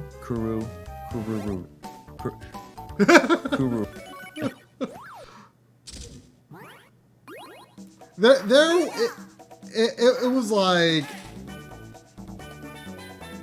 we went through like so many revisions of your voiceover saying Akihabara, and like I was like so convinced that we had it right, but there was like one comment like nitpicking it. Yeah. I'm still not sure how you said it wrong. I mean, you know, it's not like, you know, you can expect us to go all, you know. I mean, I tried. You know, I mean, some people I recorded that line like so many times. Some people. I mean, after the fact. John Linneman is very good at this. Where like when he is speaking another language, he like goes like into like full on accent with like that other language. You know. You know, I think it's okay to not. I mean, you know, if it's not a language that you speak, then I mean, John does know Japanese, but we don't. So I almost feel like it comes across as like we're trying too hard. If, you know, we go right. Okihobura. You know, I mean, there's just as many people who would say you shouldn't do that. You know? Right. Yeah, I mean, I tried to get as much right as I could. I mean, I did what I could.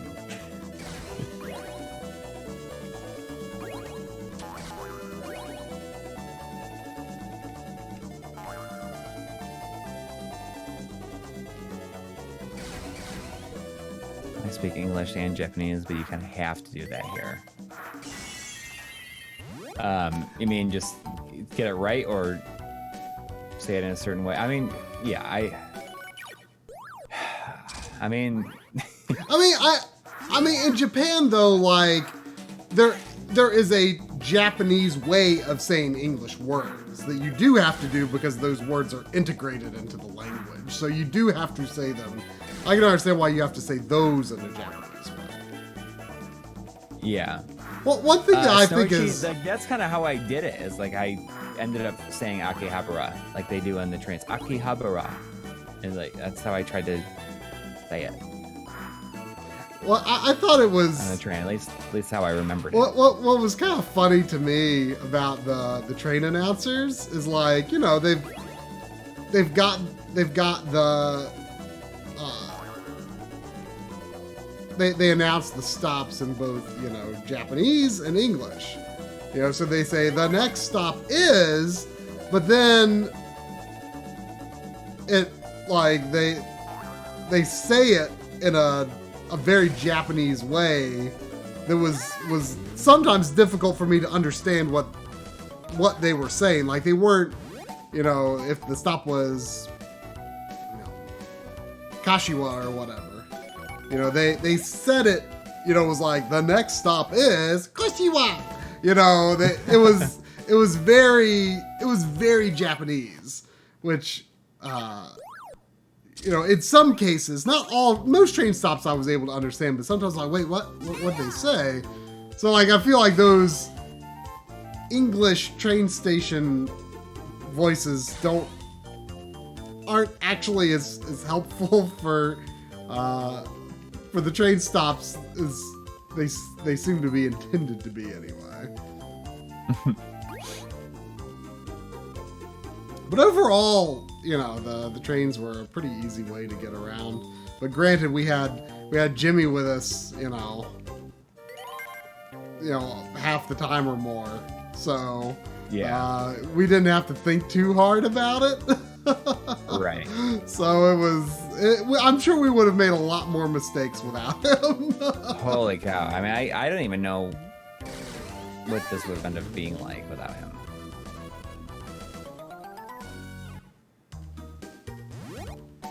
Yeah, Google Maps has all the train info if you have a smartphone. I don't think I realized at the time how much information I didn't realize that was a wall. I don't think I realized at the time how much information I could get from Google Maps there. I was kind of confused by Google Maps because I'm not used to using Google Maps for walking very much. You know, it's always for like driving trips that I'm using Google Maps on. So I was often confused when I was like trying to figure out, oh, like I need to, you turn on this street or something, or I'm going to this building, but where I am going, is it above me? Is it below me? I don't know. Like the verticality of the cities was definitely a bit of an odd thing, I think, at least for me.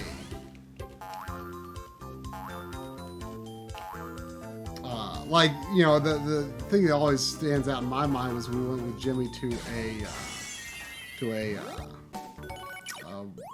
what is it?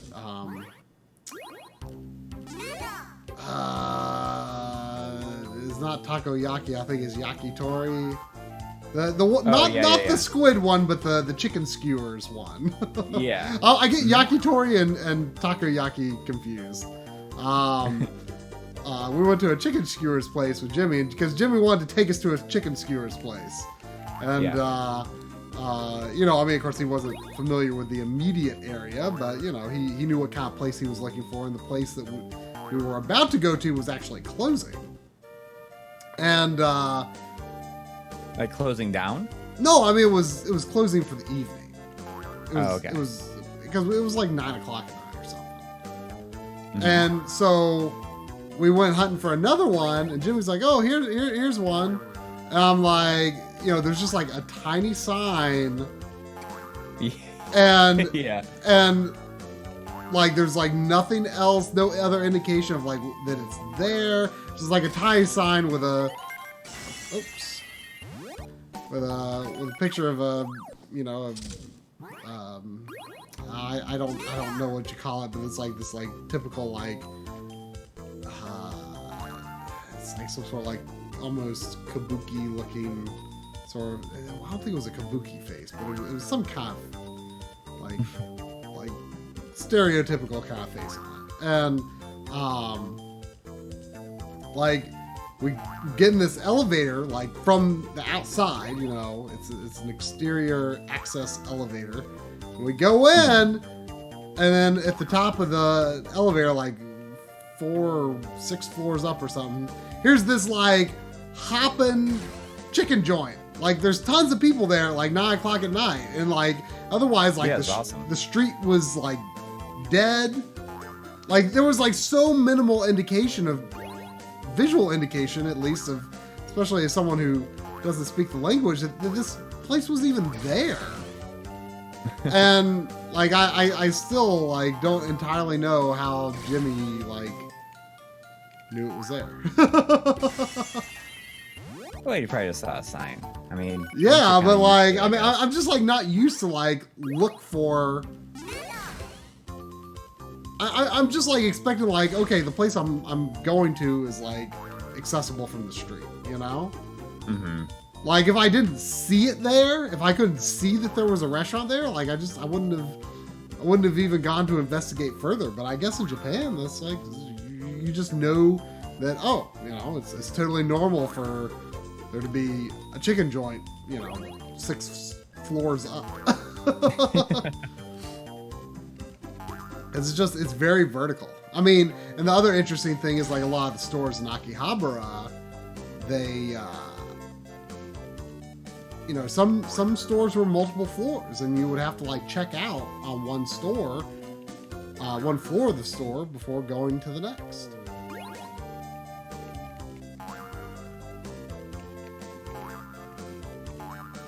I got a $2 donation from Blabler. Oh. Says, good job in the documentary, guys. Thank you. Man, I can't figure out how to get past that part.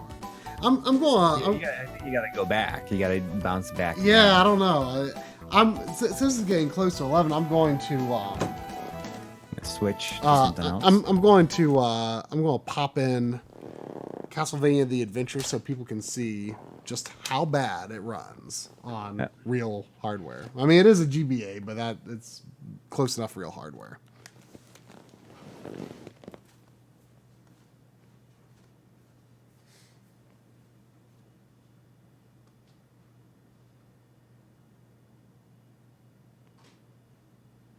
I'll wait for back. Very good.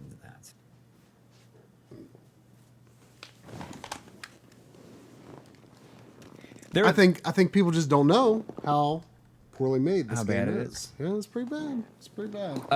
There was a comment earlier today about how they said, like, I can't imagine what the crunch is like at M2. And actually the it's not like when they talk about people doing like all this extra stuff is because they want to.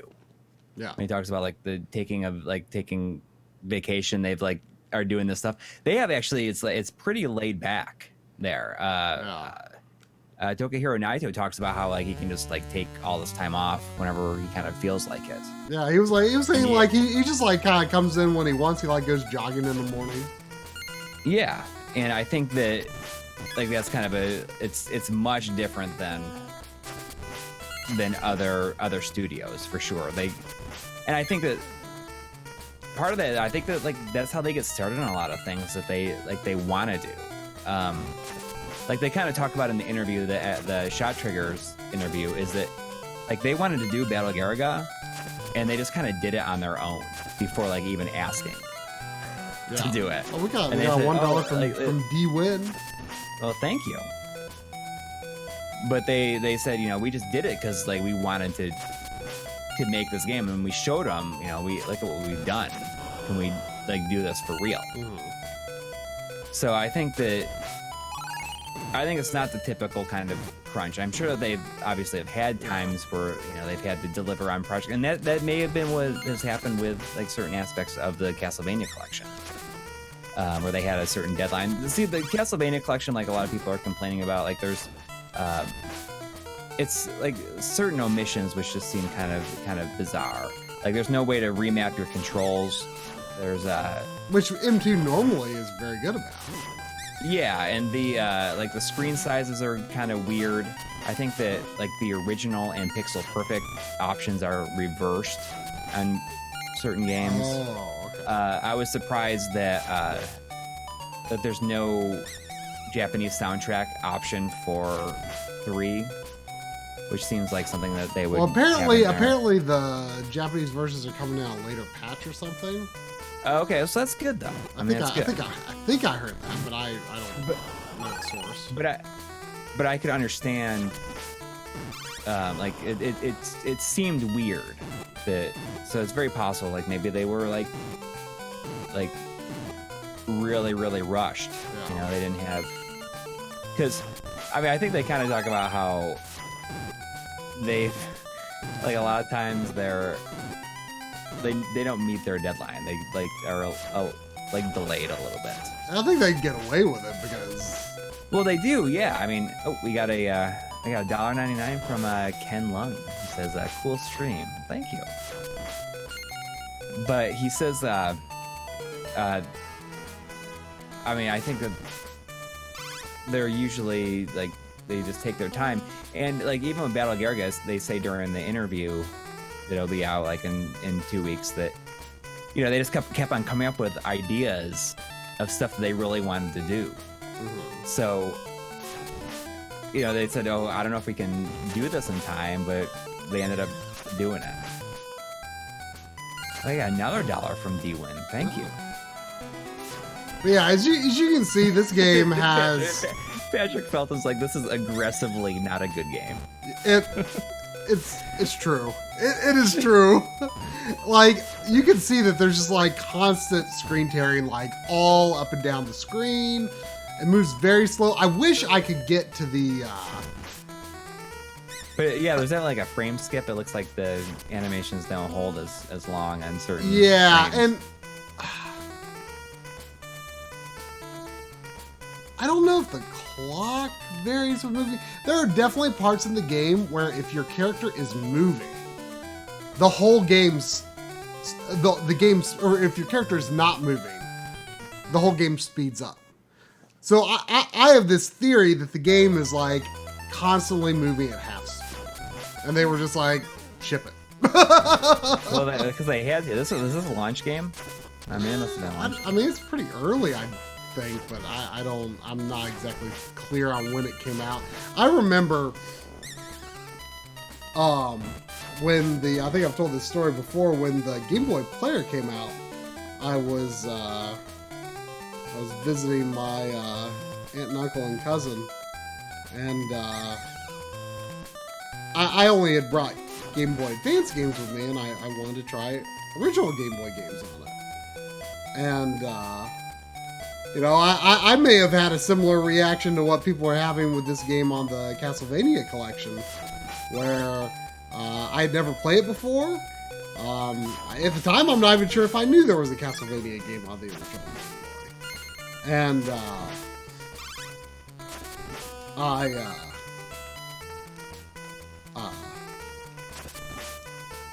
I you know, looked in my cousin's Game Boy pouch, and I saw Castlevania. I'm like, oh, Castlevania! I want Castlevania. And yeah, I popped it in, and I just could not play it past the first screen because it's like so slow and sluggish. So it was a bad first impression for original Game Boy on the Game Boy Player for me. You know, so same impression people are getting on the collection, I guess. I mean, it is. Like I say, I have not played the collection, but I strongly suspect people saying the Game Boy emulation is so bad is not M2's fault. I strongly suspect it is because this game is not just not a good game, it is like one of the poorest made shipped games like that I know of. Like, just technically very poorly made, especially from the time period, you know, when, you know, you released a game and it had one shot, you know, you didn't have, yeah, you didn't have the luxury of patches. Right. Tony Galvin is saying, does anyone know if M2 is going to fix Wily Wars on the Sega Genesis Mini? That would be it'll be interesting to see what they do. I mean, you know, it's funny. I did a video for our Patreon and YouTube supporters about like games that I thought were going to be on the Genesis Mini after the initial 10 were announced, and I've gotten a ridiculous amount of them correct. Like even like the kind of obscure things that I kind of felt like had a really good possibility of happening, but people will be like, no, that's never going to happen. I actually had Mega Man Wily Wars on my list and removed it because I was like, you know, I don't think it's going to happen. Well, is Cotton getting a remake? We got $2 from JF. Yeah, they announced it yesterday. Coming to all systems. And I think Joe from GameStack told me that they're going to be making like an X60, like a Sharp X68000 version of it. Is it going to be like a Wild Gun style thing or like an HD remake or what? I don't know. Like I don't know if they've shown it yet. Have they actually shown what it looks like? I really need to get Cotton 2 on the Saturn. Is there something on GBA I should finish off with? I don't know. You can. Let me go look at my shelf, and I'll pick a good finisher game. Okay. Alien Soldier and Pulse Man are games that I thought were going to be on there. I put those on there, but I mean, I got random. Like I feel like I got random things, like that I would never even. I thought were long shots, like Castle of Illusion. I was able to get.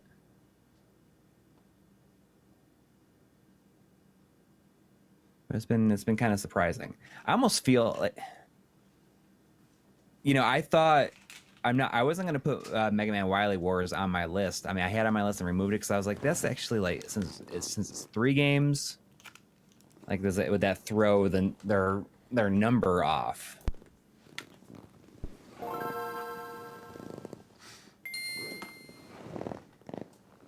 This is always one of my favorite games, just to pop in for a quick bit. Does the full kit come pre-built? I don't know. This is actually. I think. Oh, good. This is skating board is my go-to. You'll see it in videos from time to time. This is my go-to. Like scrolling, like stutter. Right? Scrolling stutter. I mean, obviously I'm sure the stream is not going to look perfect. But you know, I can tell by looking at my TV that there's no dropped frames, no scrolling stutter, nothing weird going on. And that's because of, like I said, the very slight overclock, so that each frame update matches 60 hertz, which I need to check what the situation is on Game Boy interface, because I don't know to what extent anything may or may not be converted in terms of speed or anything on, especially on like the speedrun or high fidelity modes. I'm not sure. I think the standard version, at least the last time I used the standard version, it does like a frame blending thing to sort of match the output, which doesn't look wonderful in a lot of situations, but overall that version looks pretty decent. Aside from the kind of ghosting, I guess you could get used to it. Yeah, I think I came up with another possible scrolling stutter test on GBA or maybe original Game Boy. I forget. I also use the opening, the first long. Oops. I also use the first long hallway in Metroid 2 to show like original Game Boy scrolling stutter. Let's see.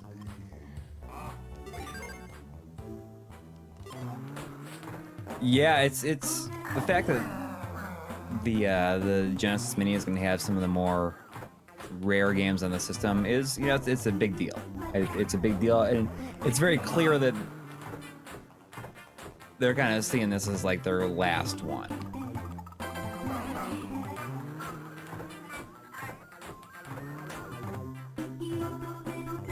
I mean, I think there was a point where, and I think this is what Sony was going to try to do, where you don't put all your best games on it, and then you try and sell a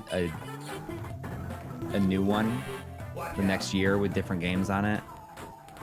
And I don't think that Nintendo did that, because I mean, when you see how many of these things have sold, I don't see somebody buying the same one with different games in it. So I think it's smart just to say like, okay, so it's just gonna be one. It's gonna have really good stuff on it, and that's gonna be it. We'll do our best. We'll give it everything we got for that first one. But I think Sony was thinking the other way around. Like, oh, we'll do a DualShock version next year. But that's not happening. No. Unless they go a different route and really get somebody to do a good job on it. I mean, who knows? That might be possible. I mean, what do you think is more difficult for them to overcome? You know, I mean, Sega's gonna is maybe not for the general populace, but among the people that have that know these that knew how bad the ad games were. Yeah. That they're able to be like, okay, I'll buy this new one because I know it's gonna be good.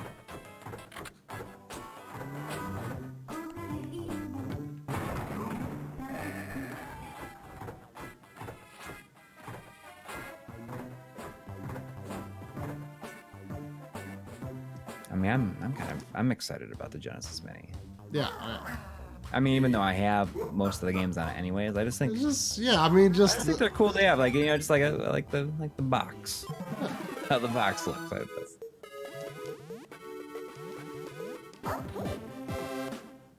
But if they did do like a new PlayStation Classic, but they just made it really good, that's their main. That's what they got to do at this point. If they're gonna do another one, they got to give everything that they can have, that they got.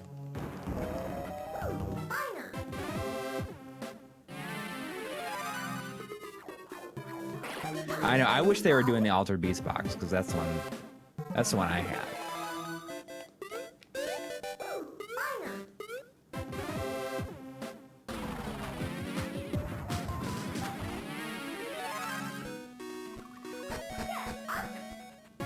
But it is cool that Mega Man is on there. I remember playing it on Sega Channel and being like, I mean, I love these games on a Nintendo, and like, these are so much better. they're not really, because I didn't own any of them. I'd always rented them. Well, if they somehow make it 60 frames, that would be crazy. But I'm kind of guessing it's not in the scope of the project. But hey, who knows? Who knows?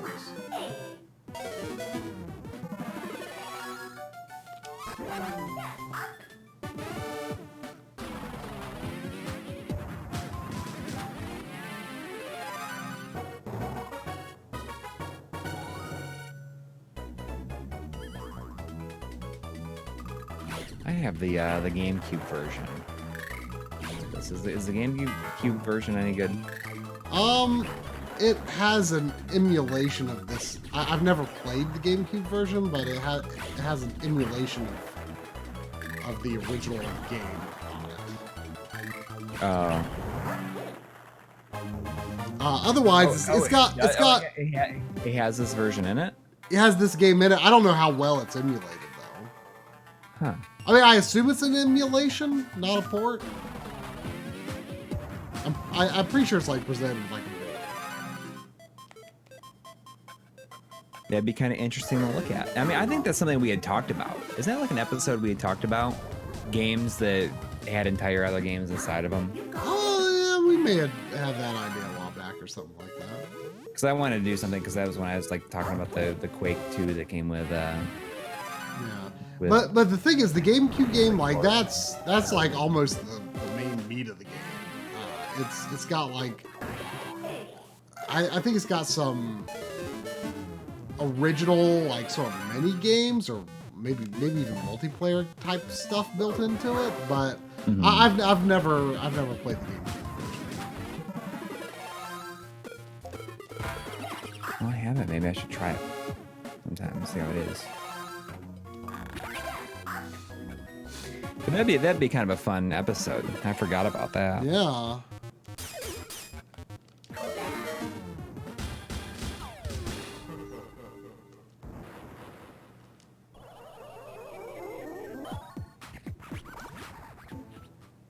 We want one more, then I guess we're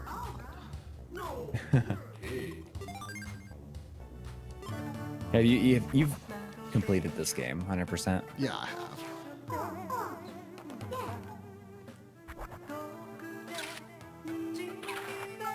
It was a while ago, though.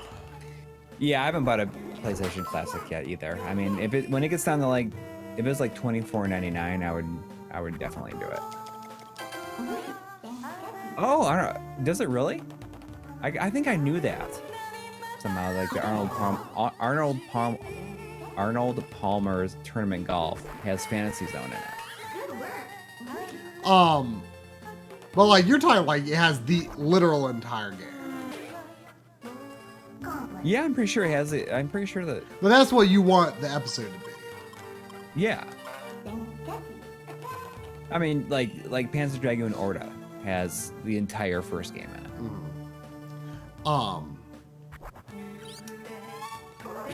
Didn't 8-Bit Doe just announced a wireless kit for PlayStation controllers that you could use in original controllers or the classic controllers.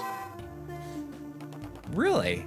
So that might actually be a decent incentive. Does that mean there's a PlayStation Retro receiver coming? I don't know. Like, I mean, obviously you could use it with other retro receivers or with a computer. Yeah, I didn't even see that. I didn't know that. I mean, they don't. They make Genesis kits too, right? But there's no Bluetooth receiver for Genesis, right? There is now, yeah. Oh, they did make one? Uh-huh. But it is Bluetooth. It is a Bluetooth kit, right? It's not 2.4. Yes. Right. Interesting. I had no idea they announced that. That's pretty cool. I've never even... I thought that the wireless kits were hard to find in general. Oh, I don't know. But I think that was like yesterday or the day before that. So. Oh, JF donated $2. Thank you. He says the Panzer Dragoon remakes may be at E3, by the way. When is E3? I don't even know. Probably less than a month. Yeah.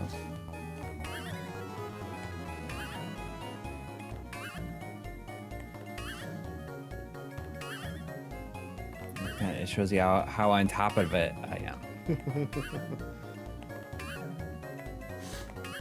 It's gonna be weird without any Sony, though. I know, like I mean, I think Microsoft and Nintendo will be interesting, but like not having Sony there definitely feels pretty weird. Yeah. Although, I mean, Sony was pretty boring last year. I mean, it was just a bunch of stuff we already knew existed. Right. I mean, a lot of people complain about that. And their conference was weird. Yeah.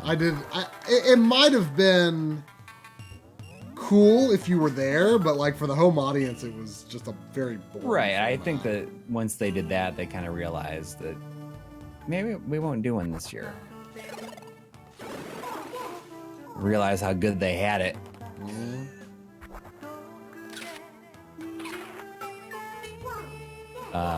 Oh, Dave B is mentioning the Grandia HD, which I totally forgot Oh about. yeah. It's supposed to be both the first two games, right?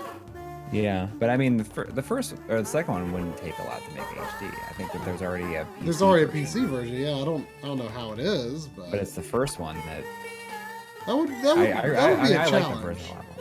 Yeah. My biggest concern would be, would they actually keep the would they keep the original the original voiceovers, because that's like half the appeal of the game to me. I love the very cheesy voiceovers. Yeah. So I've got, you can see on my file here, I've got the flowers on all of the mini games. Mm-hmm. Which means I did something. But I remember that was part of 100%ing the game. So this game is definitely 100% complete. So. All right. Well, that was fun. Yeah. I want to play more Kururin though. Maybe I will. Maybe I'll add that to my now playing and just keep at it. I need to look up what some of those item pickups are though. All right. So yeah, thanks everyone for watching. Thanks Woozle for stopping by the stream. If you're still here, and we'll definitely try to get you on after we get a proper episode released. Mm-hmm. And thanks to everybody who hung out and donated, and thanks for everybody for enjoying the enjoying the video today. It's very nice to be able to have a response like that after waiting for so long. Yes. After sitting on it for so long and working on it for so long. Yep. And just as a reminder, we will have some extra standalone Blu-rays, but we need to come up with the packaging for it. And we don't know when we're going to have the discs, and we don't know when we'll have them packaged, and we don't even know how many there will be. Right. But that will be a thing available in the future. Yep. I mean, because the Blu-rays are being packaged in the Battle Garaga edition in the Saturn cases. in the Saturn style, yeah, the jewel cases. So we're basically getting a spindle of discs. So we're gonna package them. get like regular Blu-ray cases and artwork made, original artwork and all that stuff. Yep. So, I'd love to get that done this summer, but I mean, I'm gonna be pushing for it because once we have it, I mean, we kind of already have something out for someone who's gonna handle the packaging. We just don't know how much it's gonna cost us, I guess. Yeah. So. All right. Well. Nice. Yep. We'll see you soon. Well, see you next Sunday for sure. Yep. Come Take care, everybody. Tune in.